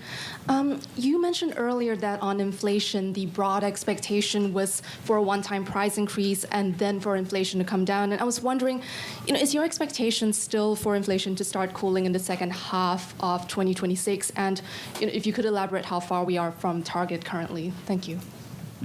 So how far we are from target is, as I mentioned in my opening remarks, we had 3.0% core PCE inflation over the 12 months ending in December, and that's pretty much what we had the year before. So on net, no progress. But the story behind that is modestly positive in that most of the overshoot was in goods prices, which we think is related to tariffs, and ultimately we think those will not result in inflation as opposed to a one-time price increase. Okay, so that's where it is. In terms of, you asked, no one thinks they will, ex ante understand really clearly, precisely when this will happen. But there's an expectation that sometime in the middle quarters of the year, we'll see tariff inflation topping out. So what we do is when a tariff is put in place, we track the effect of those tariffs over a 6, 7, 8, 9-month period, and you can see for that tariff how long it takes to reach a place where it's affected the price level, and that's it. So we're getting better at that, and our estimate is that it'll be sometime in the middle of the year, but I wouldn't look for great precision in that. But, we'll be able to see whether things are moving in that direction. I think, we will be able to see. Richard Escobedo. Thanks, Chair Powell. I'm Richard Escobedo with CBS News. I want to look outside the U.S. about what's happening outside our shores and how it impacts the U.S. Canada's Prime Minister said last week that there's been a rupture in the global order, and I wonder how you're thinking about geopolitical risk as it relates to the U.S. economy. So I can't comment on that speech or statement or anything like that. Geopolitical risk for us is a lot of it is around energy, oil. And so far, we haven't, for all the turmoil, oil prices have come down, as you know, and so we don't really see much. Longer than that, it's trade, and the trade, the economy, our economy has pulled through pretty well, you'd have to say, given the very significant changes in trade policy. The U.S. economy has pushed right through. Partly that is that the way that what was implemented was significantly less than what was announced at the beginning. In addition, other countries didn't retaliate, and in addition, a good part of it hasn't been passed through to consumers yet. It's being taken by companies that stand between the consumer and the exporter. So that's where that is. Jennifer. Thank you, Chair Powell. Jennifer Schonberger with Yahoo Finance. With third quarter GDP growing at 4.4% and the fourth quarter expected to have a 5 handle on it as to what the Atlanta Fed is predicting, at a time when you had a government shutdown and we thought that was going to shave off some growth, you've also got the fiscal tailwinds you've talked about, big tax refunds coming, potential tariff dividend. How could you cut rates and not spur inflation in that environment? Well, we didn't cut rates today, but it depends on how fast potential output is growing, right? I'm just asking in principle. I'm not saying this is what's happening, but there's growth and there's how fast the potential is growing, and at a time of high productivity growth, potential output is rising. So it really matters whether potential output is growing as fast as actual output, and it would matter over time. The numbers you cite were for quarters, and quarterly GDP is, you need to look at 12 months because quarterly GDP can be very lumpy. GDP was negative in the first quarter last year. So the overall, over the year, the numbers were nothing like that. It was more in the mid-2s for the year. And how do you explain the divide right now between strong economic growth and the job market? Is it productivity that's filling the gap? And is productivity being driven by AI at this point? So there has been, you're right, there has been a divide of solid growth, but what looked like a weakening labor market. And that can be explained by rising productivity. But I would say we do see signs of certainly of the unemployment rate stabilizing. So it may be we're seeing the beginning of the resolution of those two things. Also, as you probably know, the lore is that when GDP and the labor market get into an argument, in the end, the labor market data is more reliable. GDP data is very hard to collect and understand, but nonetheless, I think we may be seeing that tension resolving a little bit. Too soon to say with any confidence, though.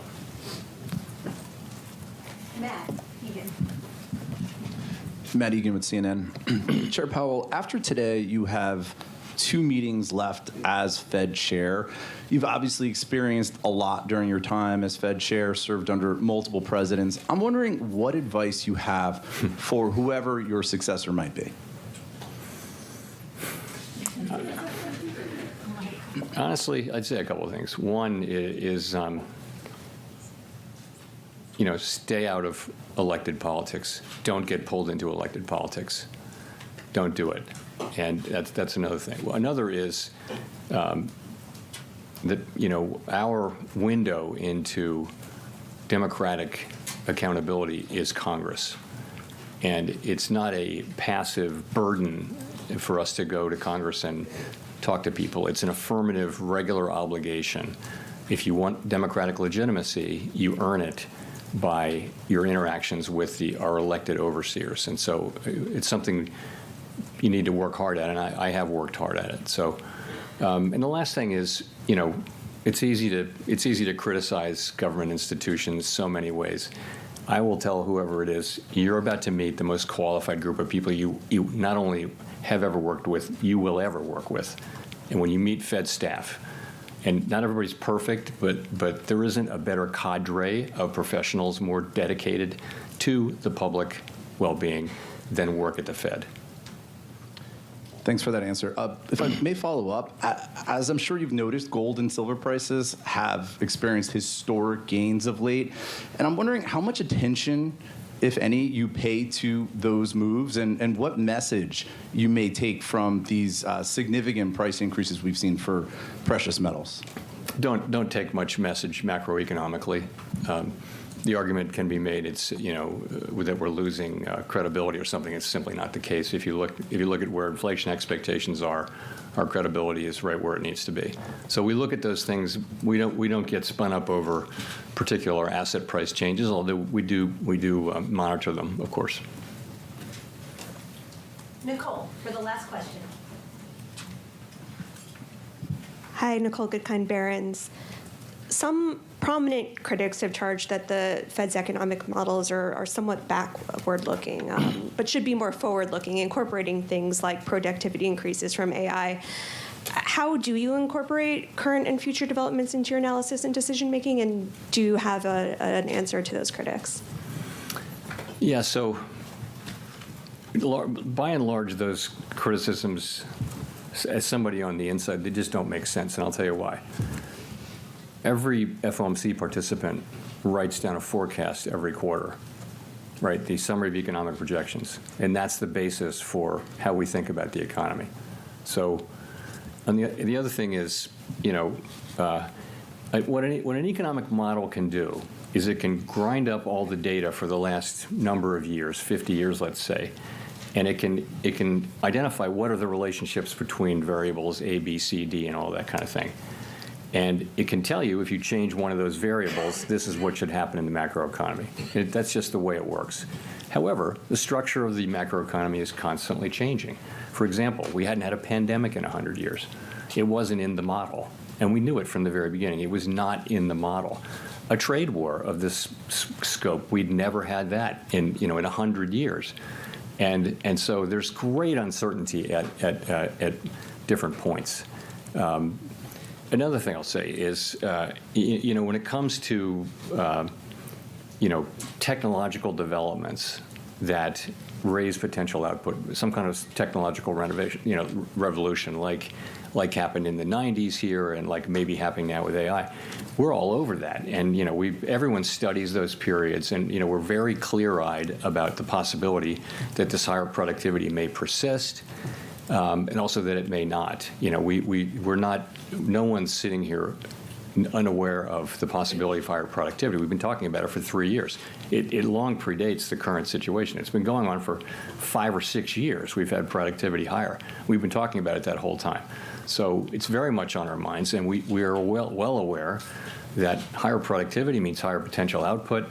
And it changes the way you think about, potentially, inflation, growth, labor market, and all those things. That's all in our models. I mean, if it's just a question of using better models, bring them on. Where are they? We'll take them. But I think, we certainly are in contact with anybody who does economic modeling, and we're always looking to do better at that. But that's how I think about that. And just a quick follow-up. We've been talking a lot about tariffs and passing through, and we've been talking a lot about them for the past few months. The trade landscape is still in a constant state of flux. Announcements, threats, negotiations, they're all frequently changing. So I'm wondering how you actually track these, what data or channels are most critical to follow this in real time. Trade? Yeah, the impact of tariffs and how they're changing. Yeah, I think our staff has done a really nice job on that, and they've kind of put it together in real time. So as I mentioned, a tariff gets put in place, you can pretty much track its effects on pricing and on everything, and so you build a model up from all of the tariffs. At the beginning, it was very much of a forecast. Now it's every cycle that goes by, it becomes more informed by actual data, and our forecasts were not far off. What changed was, as I think I said earlier, what was implemented was smaller than what was announced. In addition, we didn't see retaliation internationally, and I think people did generally expect that because we saw that in the past, and that really mattered, too. And then the other thing is that pass-through didn't know how fast that was going to be to consumers, didn't know how much exporters would take, how much companies in the middle would take, and how much the consumer would take. And it turns out it's a lot of companies in the middle who, by the way, are pretty strongly committed to passing the rest of it through, which is one of the reasons why we need to keep our eye on inflation and not declare victory prematurely. Thank you. We're done? We're done. Okay. Thank you very much. The chairman of the Federal Reserve. That did not sound like a skip. It felt like a pause, and maybe a very long pause at the Federal Reserve. The beginning of a walk into the sunset for the chairman of the Federal Reserve. Jay Powell only has 2 more of these meetings on the calendar as the chairman of the world's most important central bank. For the equity market on the S&P 500, still close to all-time highs on the S&P. On the Nasdaq 100, up by 0.5. In the bond market, on 2s, 10s and 30s, we look like this. Yields just about unchanged. Your 10-year 425, your 2-year 358. Journalists did their best to make this one interesting. Chairman Powell was determined to make it boring. Take a listen to what the chairman had to say. Some people did want to cut and dissented, but committee pretty broadly for holding today. We still have some tension between employment and inflation, but it's less than it was. I think that the upside risks to inflation and the downside risks have probably both diminished a bit. So, we'll be looking at that. There are different views on the committee, and, we'll find our way forward as the data evolve. TK, just my takeaway, just my observation. Towards the end, it felt like a man who was looking forward to retiring and stepping down. There was a gold question. It's great. He doesn't have Krugerrands in the drawer. He's got the Jerry Garcia commemorative gold coins in the drawer. So way looser. There's no question about that. But it was really interesting to see the nuances of the market, away from the things we usually quote folks, to look at what sterling was doing, the way euro was vibrating in that. And I would suggest they can go back and say, we got through that in one piece. He's got some advice for the next Fed chair. Stay out of politics. Stephanie Roth of Wolf Research joins us now for more. Stephanie, the questions loaded with politics. He was not engaging. He was not playing. What was the takeaway for you? Yeah, I think it's a Fed that is comfortable with the backdrop of data, which I think is the right call. The data seem to be improving from here. We actually think that it will continue to get better, in which case this will certainly be the last cut under Chair Powell. There's no more cuts under Chair Powell. He's done. And I think that's right. He's fading into the sunset and just wants to avoid all of the questions that he didn't really want to answer. Unfair question, but I can save it for your morning note at Wolf Research. Maybe it'll help. You think Mark Carney at Davos, talking about the new geometry of middle countries. You look at the president, neo-mercantilism, the president, weak dollar. Did the Secretary of Treasury save this press conference by coming out hours before and sounding like James Baker from Another Time and Place on strong dollar? Yeah, last night it was getting to be a little bit concerning when Trump made the comments regarding his comfort around the sharp drop in the dollar that we've seen. That could also have reverberations throughout the rest of the market. So I think that is fair to some extent. Powell clearly don't want to comment on the dollar regardless. Right. But there was the legitimate risk, and there still is, that there could become reverberations as the carry trade unwinds. But it seems that Bessent is very well aware of the aftermath of that. Can I ask economic questions? Please go for it. Let's do this is the appropriate forum. Anna Wong has been great on this, as you have as well, Stephanie Roth, where the idea that vector on goods we take for granted is disinflation. That's turned around. Now we've got goods moving up. We've got gold, copper, and all the other stuff John's talking about. Do you just assume out there somewhere after stimulus that goods roll over again into some form of disinflation, even if service sector stays with an inflationary tone? Yeah, we're probably going to see a backdrop where we're likely to have some firm goods prices in the next couple of months, in the sense that One, you tend to have, there's some seasonal issues in some of the data. You have consumer stimulus that's going to hit goods prices for the next quarter or so. And then beyond that, you're going to move to an environment where goods are running at roughly 0% year over year, and then it's back to an environment where it's all about the service sector. Away from the politics of Washington, one of the takeaways from that particular news conference that I have is something I've heard repeatedly from a lot of Wall Street participants, market participants, is that the data is going to be better. It will improve. The chairman's saying overall it's a stronger forecast than in December. The data since the last meeting show clear growth improvement. And a lot of people think that's going to continue because of the tax refunds. How important are these tax refunds going to be? Do you think people are overly optimistic about the impact this might have? I think they will be positive for the consumer, but this is a consumer that is already doing fairly well. Spending has been fairly solid in the fourth quarter, and everyone's revised up their GDP numbers in the fourth quarter. Q1 should be equally pretty solid. I think the main takeaway is that, yeah, maybe even you do get a bit of a bump in consumer spending. People will spend the stimulus checks that come to them, that is the American consumer. But then beyond that, this is an environment where you have positive momentum in the economy. So I think it will be important. That's entirely fair, but it's also an economy that's performing a lot better than many expected towards the back part of the year. Last year, when everyone was concerned about the health of the consumer, which was entirely overdone. A journalist in the news conference asked the question, why wouldn't that lead to higher inflation, given how in some parts of this economy we are supply constrained? What's the answer to that? The answer is that you'll see some sticky inflation through the first part of the year, in which case the next Fed chair is going to be in an environment where inflation is running roughly 3%, the economy is fairly firm, and they're going to be trying to cut interest rates, and they're probably going to have trouble at first. It's going to be later in the year when inflation starts to cool again, you lose a little bit of that momentum where it becomes a little bit easier of a conversation. I haven't asked anyone this question. I think it's fair to ask now after this press conference. We talked about, and the president with great negativity would talk about the Biden stimulus. What does the Trump stimulus actually look like into the midterm elections? Well, you'll see that better consumer for the first part of the year. It will fade into the election period of time, in which case then the focus is going to continue to be on affordability. So that's the opposite of stimulus from a sentiment perspective. And this is going to be the biggest challenge for the administration they're going to be dealing with all year, and they're going to have a lot of trouble. They've been throwing a lot of different things at the wall to see what will stick, and there is not that much they can do to change. There's nothing sticking right now, but any given central bank, whether it's Chairman Waller, Chairman Mirren, whoever, Chairman Farrow, whatever we see with the central bank, they've got to figure out what will stick with half of America flat on their back. What's the Wolf Research plan for that, besides a check in the mail?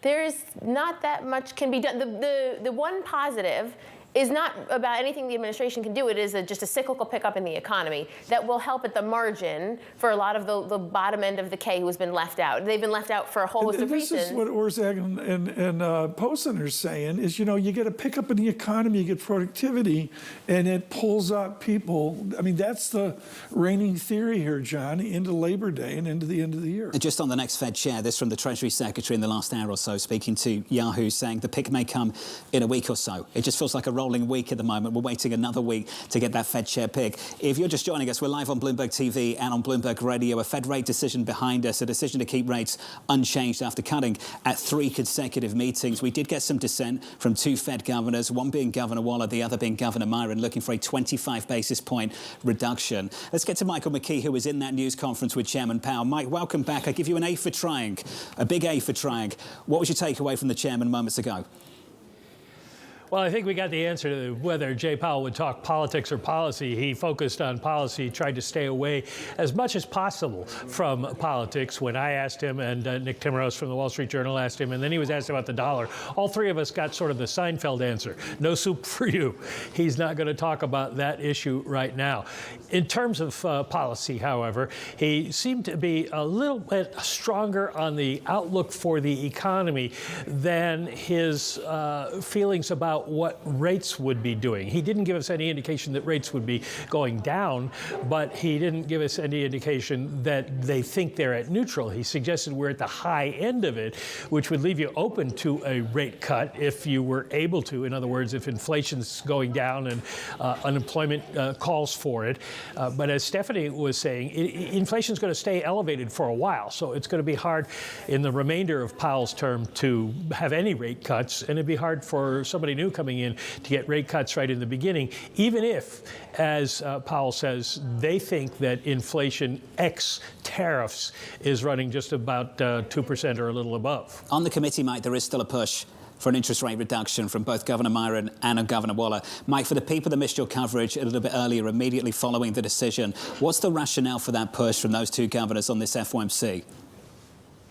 Well, we know Myron has sort of been ordered to dissent. It's interesting that he only dissented for 25 basis points this time instead of for 50. Either he thinks they've gone far enough or he didn't need to do 50 to keep the president's favor. For Chris Waller, the initial reaction I've seen from just about everybody who has written about it is that he's trying to keep his place in line for a possible promotion to Fed chair, replacing Powell. But I would imagine also that Waller, knowing him and knowing his reputation, will probably come out on Friday when the blackout lifts and give us some sort of statement on the economic reasons why he thinks a cut is important at this time. It's a little bit different situation now because the unemployment rate has gone down. Inflation is, according to the Fed's calculations, which Powell talked about, going to, for the core PCE, hit 3%.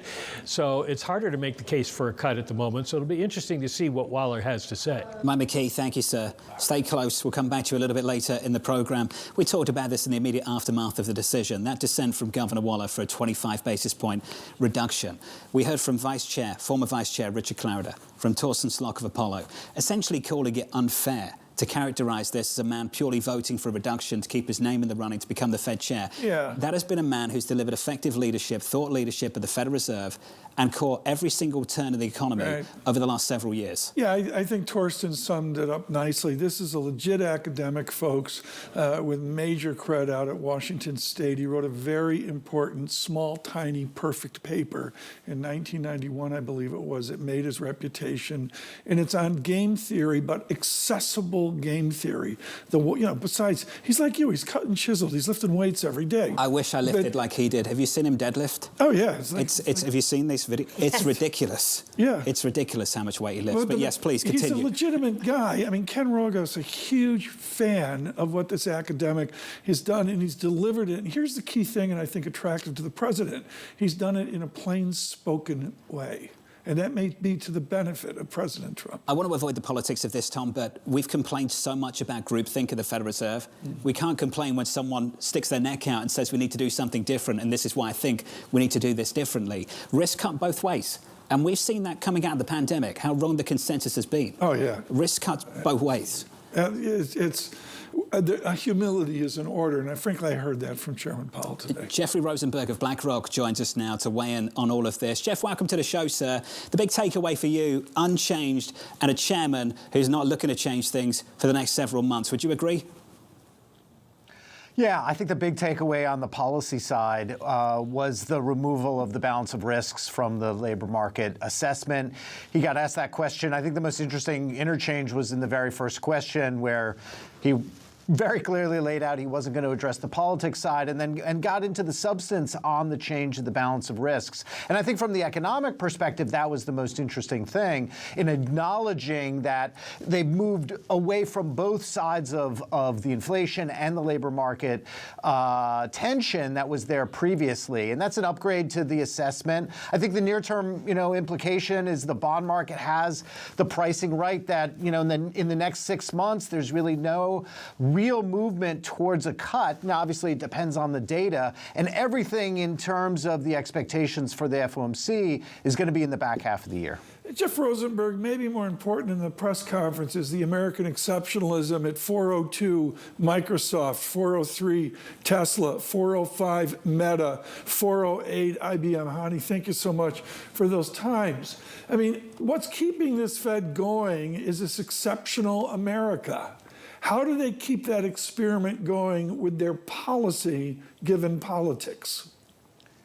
Yeah, that's a really important point, Tom. And it came up a little bit in the press conference. You just had to listen for it. It's a point I've made often, in these discussions that, where is the surprise coming from? It's coming from the consumption side. It's being supported by the wealth effect, and the wealth effect is being supported by all of those earnings and that AI story. So, we talk a lot about the macroeconomic perspective here, but it's really about the micro. And the micro is the AI and the technology story, the concentration, and it's flowing through from the micro to the macro through the wealth effect. And that was why most economists are underclubbing growth in 2025. It may be, again, the story in 2026. It's a little bit of the K-shaped economy story as well, because it's only a small portion that are benefiting, but that small portion overwhelmingly is influencing that consumption Stephanie side. Roth, I look at that. I love how Mr. Rosenberg goes to the wealth effect as well. I want to frame out what we talked to Torsten Slok about. Real GDP, which is being buoyant by the wealth effect, maybe with a little bit of add-on inflation. Where do you see nominal GDP for the next chairman? John, we go out 2 meetings, then there's like 1 or 2 or 3 meetings. October 29 is a dead meeting because of the election. Where's nominal Labor Day-ish in America? Yeah, you're going to be sitting 5%, a little bit higher. Wealth effect, John. That's what we call this. Rosenberg's right. Yeah, I mean, and the wealth effect has been really important for the past couple of years, partially just because it has broadened out beyond just the very wealthy. This is a consumer where younger people are involved in equities, more people, even though they don't have the lion's share of the equities, they are still more invested than many years past. So it's helping a big part of America, of course, not that bottom of the K, which just continues. And yet, by some measures, Conference Board, consumer confidence hasn't been lower in the last decade. Explain. Yeah, Conference Board was weaker, UMich was stronger. I think the net of the two is a consumer that feels bad about the price level in the economy, which is something that cannot be changed easily by any means. But they're largely employed, and they don't like the policy uncertainty. So they continue to spend because most of them are employed and continue to make decent wage gains. They also have they benefit from that wealth effect. But when you ask them, how do you feel about the economy, it's perhaps not great. Or maybe 4 or 5% nominal GDP is not what it used to be.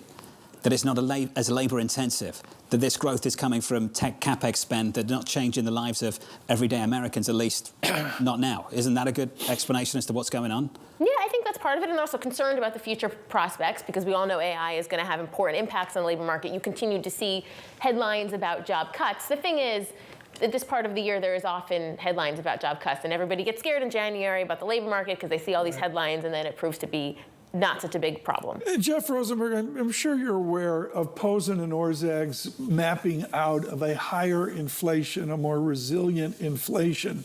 What does your bond world do if we get inflation resilience?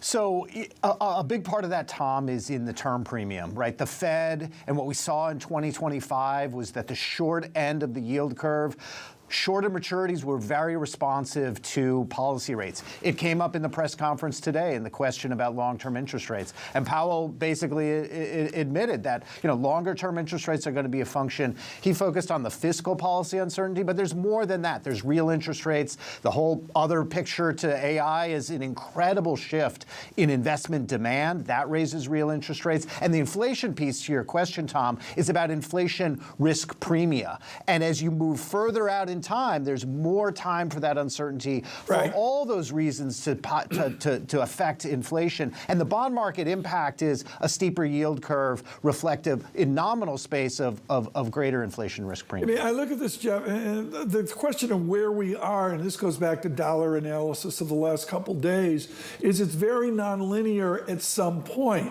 If I looked, to look at the benchmark 10-year yield, how close are we to a point where you get accelerative tendencies? If we unwind, that would be lower bond prices, higher yield. Is it 10 beeps away? Is it 30 beeps away? Is it a fiction? It's just out there somewhere. Yeah, again, it kind of came up in the context of the recent volatility in JGBs. Is there a nonlinear event for the U.S. bond market? It's a different market. It's much bigger. It's much deeper. There's a lot more impact in terms of price and substitution effects that can happen. He talked about it in terms of the fiscal side. The debt level is sustainable, but the path is unsustainable. At some point, no one really knows where that point is we used to talk about it in the context of small open market economies, around 100%, 80% debt to GDP. That's a very different setup than for the U.S. economy, and we don't really know. I think it's a much longer-term process in terms of building a risk premia slowly and less of this kind of tipping point argument. But we don't really know for the U.S. bond market what that will look like. Jeff, I'll ask you a direct question. I asked this to Torsten Slok of Apollo in the last hour, and he said no. Do you have a decent understanding now of this Fed's reaction function?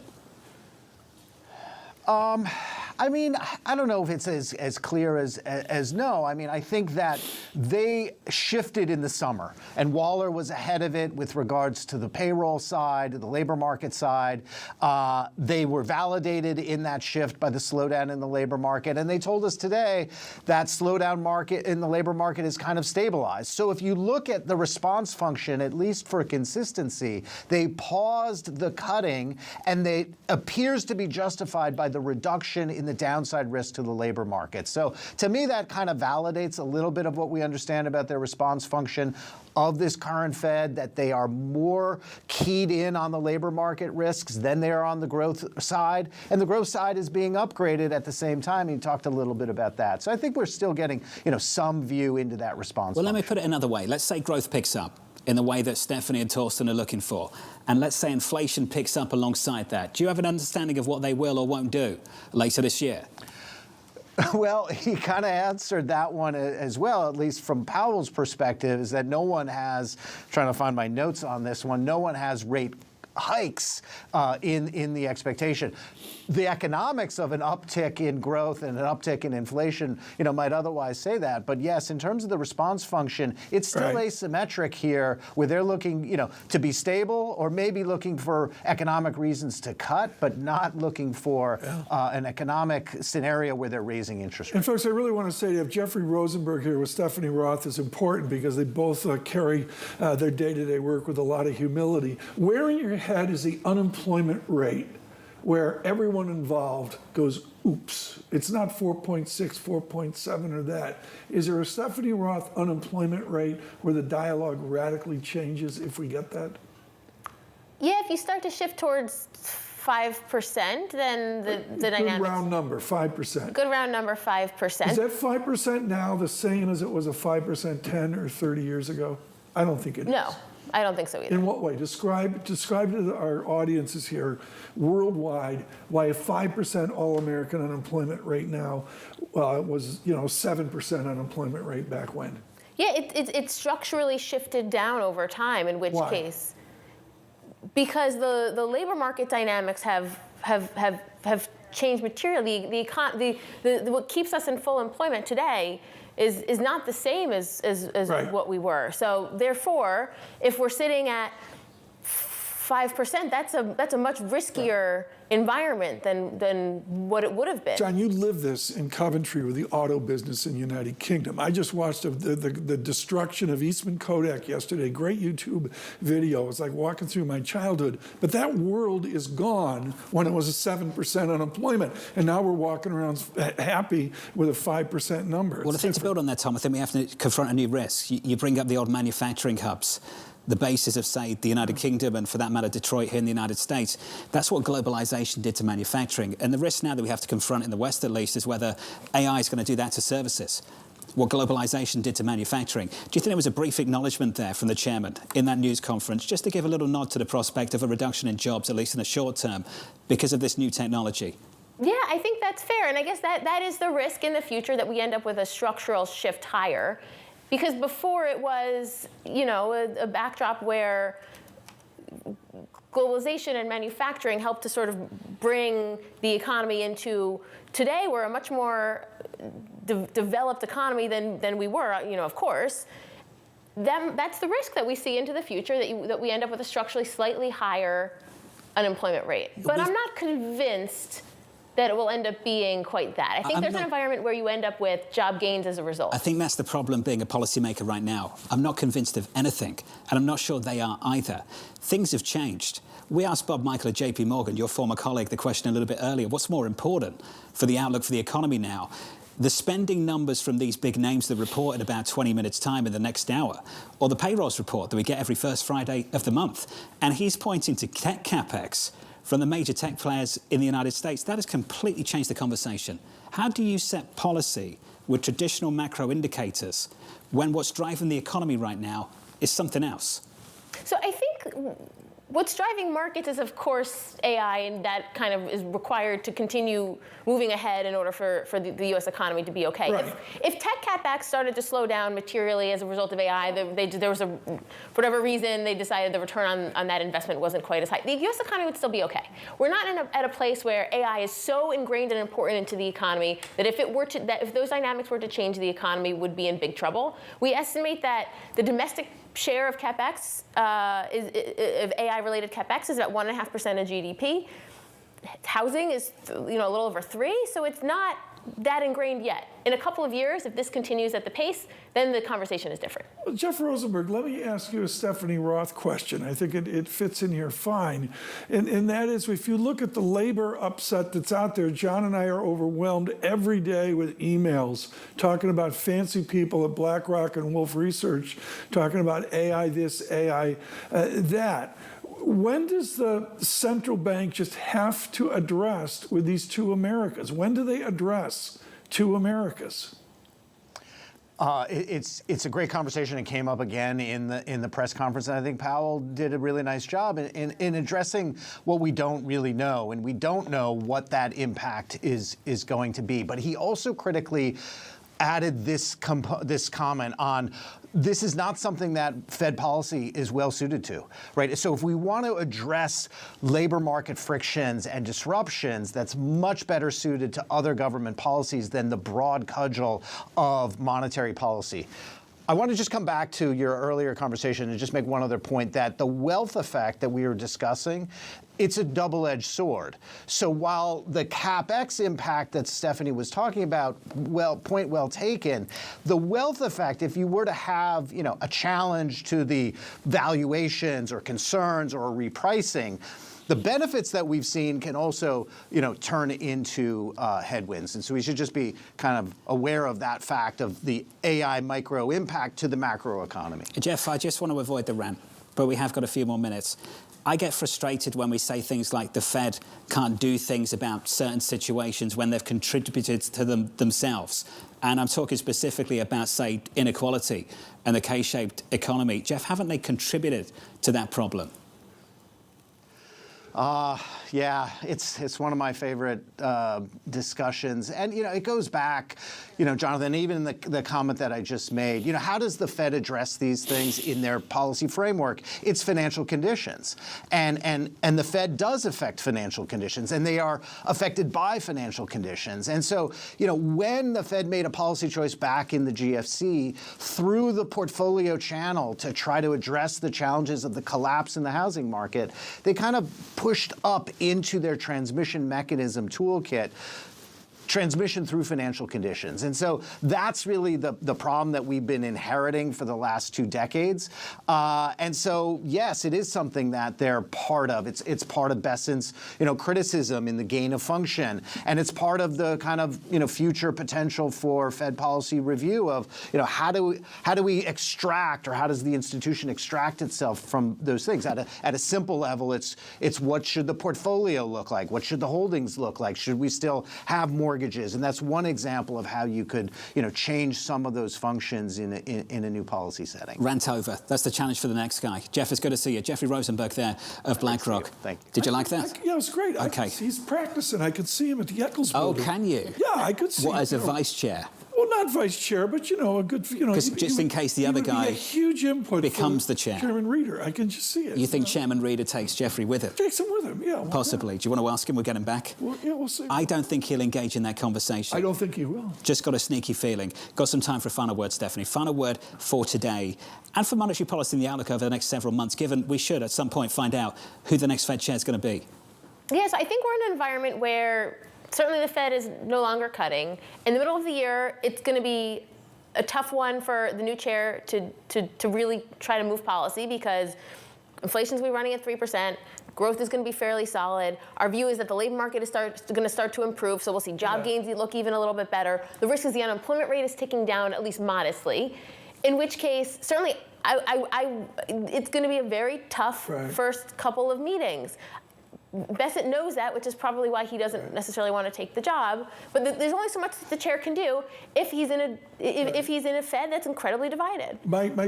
Real quick. Sure. The crew looking for low rates, rate cuts.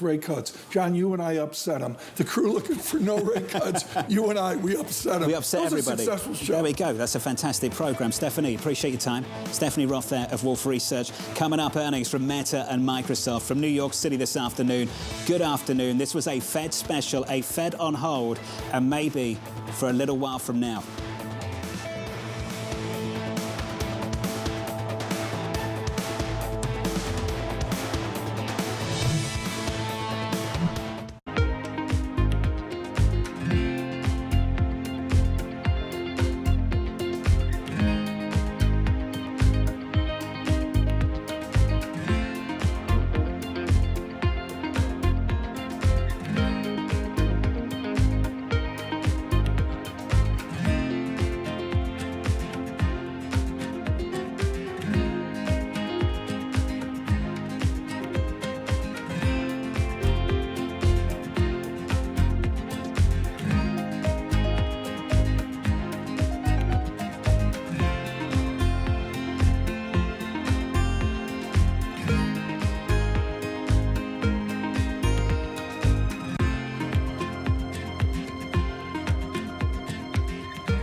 I'm an American company and I want to invest in Asia.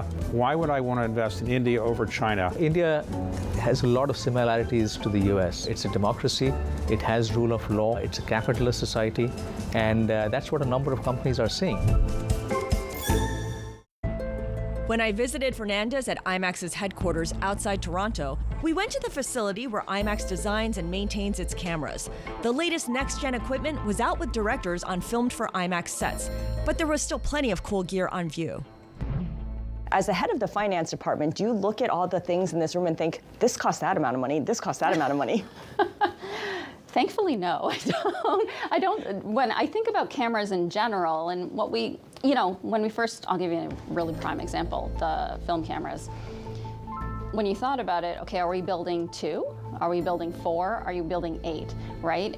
And that's where I start to think about, well, what makes the most sense from a return perspective? Because yes, Nolan wants the cameras, but how many other filmmakers out there use the film cameras? The lens that I look at it through is essentially, how many do we build and in what way? Because the one thing is we are going to invest to build it right and to build it for longevity. But do you need 10 of them? No. Building 4, that was the right number. And do we potentially want to build a couple more? Maybe a couple more, but I don't think we need 10 because they won't always be in use all the time. I imagine that at different points you need to tell people no. What's that process like for you? Oh yeah, it's a key role in the CFO position. It is a word that most people are used to, and yet they still think you're not going to say it. In case you missed it on Bloomberg Tech Asia. It's a very It's not scary. It's very cute. Robot. I can patrol for 10 to 20 kilometers This is per the second. one that's in the U.S. market. Yeah, it's already in U.S. market for half a year. Many U.S. customers use our robot for package delivery, for fast food delivery, for patrol and inspection, and for firefighting. Don't miss Bloomberg Tech Asia every month. Asia is at the forefront of some of the world's biggest stories. And we're here, where the action starts in Sydney. And in Tokyo, get ahead as the global trading day begins. The Asia Trade, weekdays only on Bloomberg. Bringing you up-to-the-minute global news whenever and wherever it happens. I'm Anne-Marie Hodern in Davos, Switzerland, and this is Bloomberg. The countdown is on. Everything you need to get the edge at the end of the market day. This is The Close.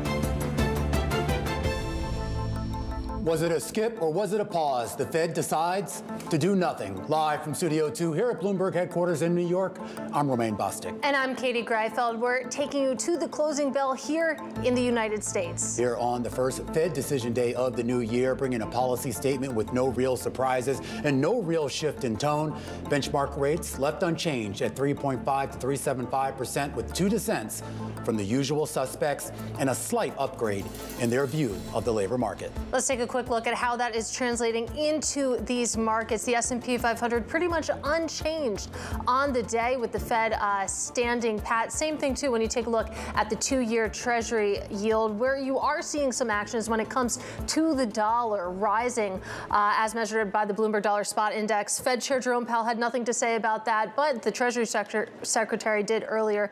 We will get to that. And gold continuing its winning ways, now higher by about 4%, Romaine. Yeah, that press conference with Jay Powell, entertaining to be sure, not so much because of the answers he gave, but more importantly, the answers he didn't give, batting down questions about his future, batting down questions about that Supreme Court case. He did have some thoughts, though, on the state of the economy and some advice for his yet-to-be-named successor. Take a listen. The U.S. economy expanded at a solid pace last year and is coming into 2026 on a firm footing. There was broad support on the committee for holding today. Broad. We will see the effects of tariffs flowing through goods prices, peaking, and then starting to come down, assuming there are no new major tariff increases. I'm wondering what advice you have for whoever your successor might be. Stay out of elected politics. Jay Powell just moments ago. As we count you down to the closing bell, Ken Shinoda joins us, portfolio manager over at DoubleLine Capital. And Ken, we weren't really expecting to hear a whole lot out of the Fed today, at least in terms of shifts in policy. But when you listen to the tone of the statement and of Jay Powell, are the expectations for rate cuts, at least based on economic conditions, is that still intact? I think there's a chance for rate cuts, but I don't think it's till later this year. He's pretty happy with where policy is. He mentioned it many times that they're in a good spot, that the balanced risks of the labor market inflation have kind of come down a bit. So I think they're on hold until the data tells them otherwise, whether the labor market weakens or inflation comes down more. And I don't mean to be flippant about this, but are they effectively on hold until June 17th and they have a new Fed chair sitting? It sure seems so. And I think that's what the market's pricing in. Basically, nothing till Powell's term is over, and then maybe at best 2 cuts through the end of the year. And I'm curious to know what you make of the race for the next Fed chair. It seems like the short list involves, of course, the Kevins, Kevin Warsh, maybe a little bit more than Kevin Hassett, BlackRock executive Rick Rieder, and Christopher Waller dissenting today. I imagine that means he is still in the running. How closely are you watching this from the perspective of a portfolio manager? I mean, it's just so volatile. I don't know if you look at the poly markets, they're very popular these days. People like betting on everything, up, down, left, right. And Rick Rieder's probabilities recently skyrocketed. He was like sub 10%, I think, towards the end of last year. So I feel like Warsh is a little close to the administration. And so I would put Waller probably as the front runner right now.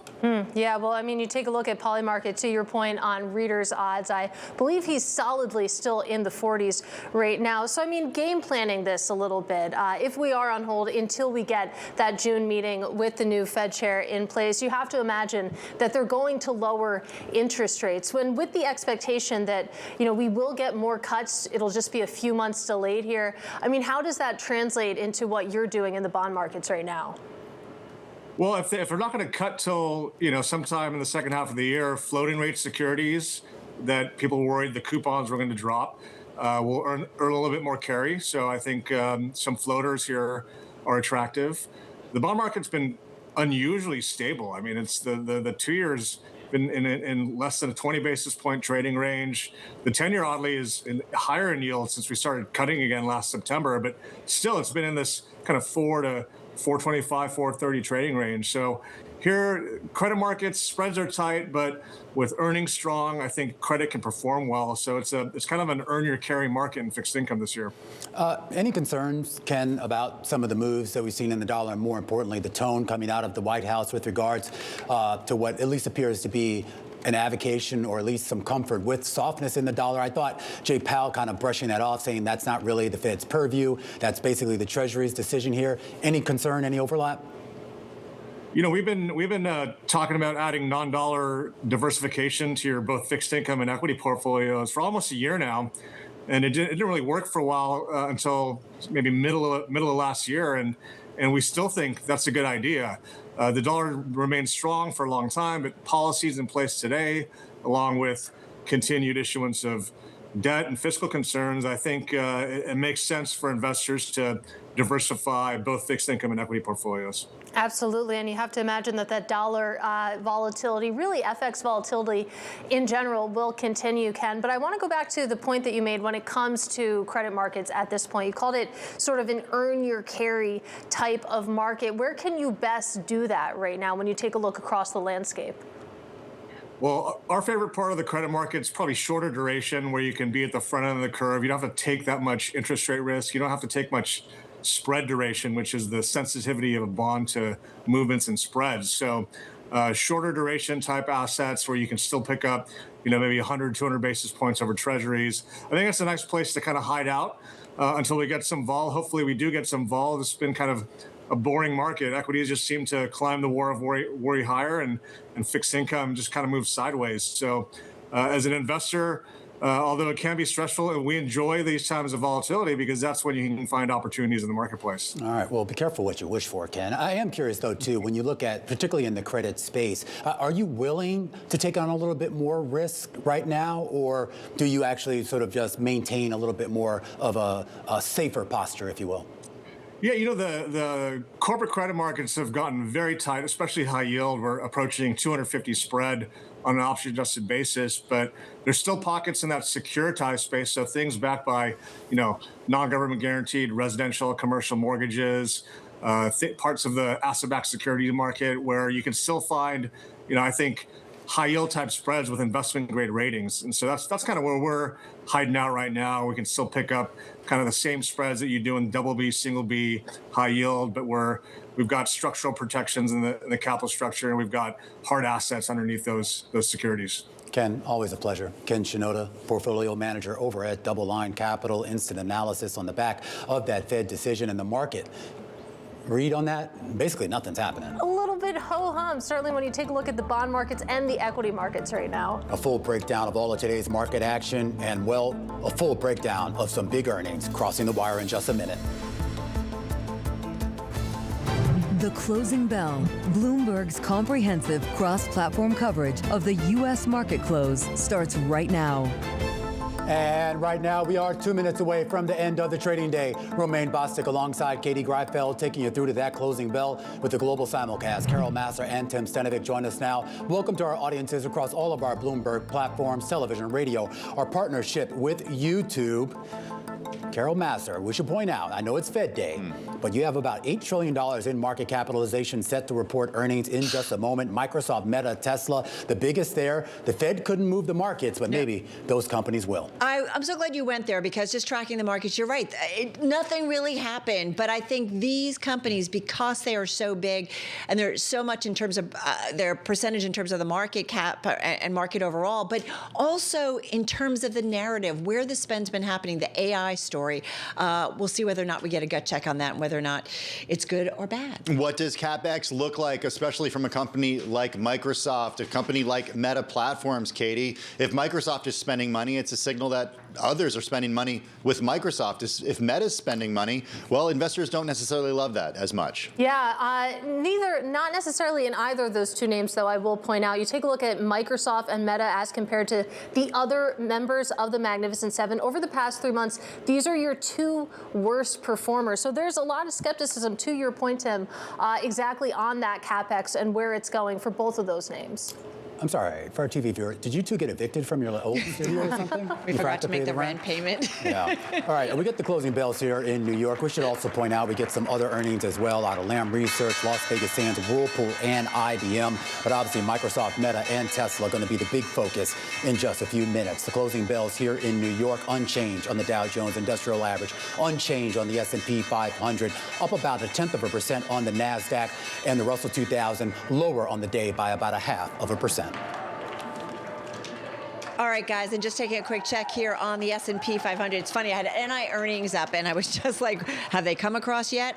You've got 190 names, Katie, to the upside, 313 to the downside. All right, let's take a look at the sector performance as we count down. Slightly more losers than winners. In terms of what did perform today, energy putting up a gain of about 0.7%, tech up about 0.6% as we await these ginormous earnings. Materials, communication services also in the green. In terms of what didn't perform so hot today on this Fed day, real estate down by 0.9%. Consumer staples, Carol, also off by about 0.8%. Microsoft earnings crossing the wire right now. First here on Bloomberg, we take a look at the headline number. Revenue in the most recent quarter, $81.27 billion. The street was looking for 80.3. EPS coming in at $5.16 a share. I don't have a comparison for you just yet, but here's the intelligent cloud business. $32.91 billion, relatively in line with estimates. The street was looking on average for 32.39. And we should also point at Azure and other cloud revenue, ex-FX, that was up 38% in the quarter, right around what the street was looking for. All right, let's go to Meta, also crossing the Bloomberg terminal as we speak. I'm going to go right to the outlook. The first quarter revenue, looking at $53.5 billion to $56.5. The street estimate was for $51.27 billion. The stock right now bopping around, but lower, just about 0.9 to the downside. Now maybe kicking a little bit higher. Let's go to the fourth quarter revenue, $59.89 billion, better than the street estimate of $58.42 billion. Ad revenue, so important. Let's see whether or not all those AI investments are paying off when it comes to getting more eyeballs and more ad revenue. $58.14 billion. That is a beat. 56.79 was the street estimate. And also EPS, $8.88 a share versus $8.02 the year before. So again, that stock, though, a little bit lower, down about 1% here in the aftermarket. That capex number, yes. Guys. 2026, companies saying capex $115 billion to $135 billion. The street was looking for about 110. So Meta and, more importantly, Mark Zuckerberg still all in here on the AI build-out. Well, to that point, Mark Zuckerberg saying that we had strong business performance in 2025. I'm looking forward to advancing personal superintelligence for people around the world in 2026. Lofty ambitions, of course, but as you can see in the after-hours reaction, investors want to know, how do you translate that into actual profits and revenue and the bottom line here? I want to go back to this capex here. It's in the press release. It's a headline in the Bloomberg. We anticipate 2026 capital expenditures, including principal payments on finance leases, to be in the range of $115 to $135 billion, with year-over-year growth driven by increased investments to support our Meta Superintelligence Labs efforts and core business. That is so much higher, and that is also a much bigger range than I would have anticipated, up to $135 billion to spend on capex. And just adding to that, the total expense number, 162 to 169 billion. The street was looking for 151. And this really gets to the idea. I mean, we can quibble over the numbers from a fundamental basis, but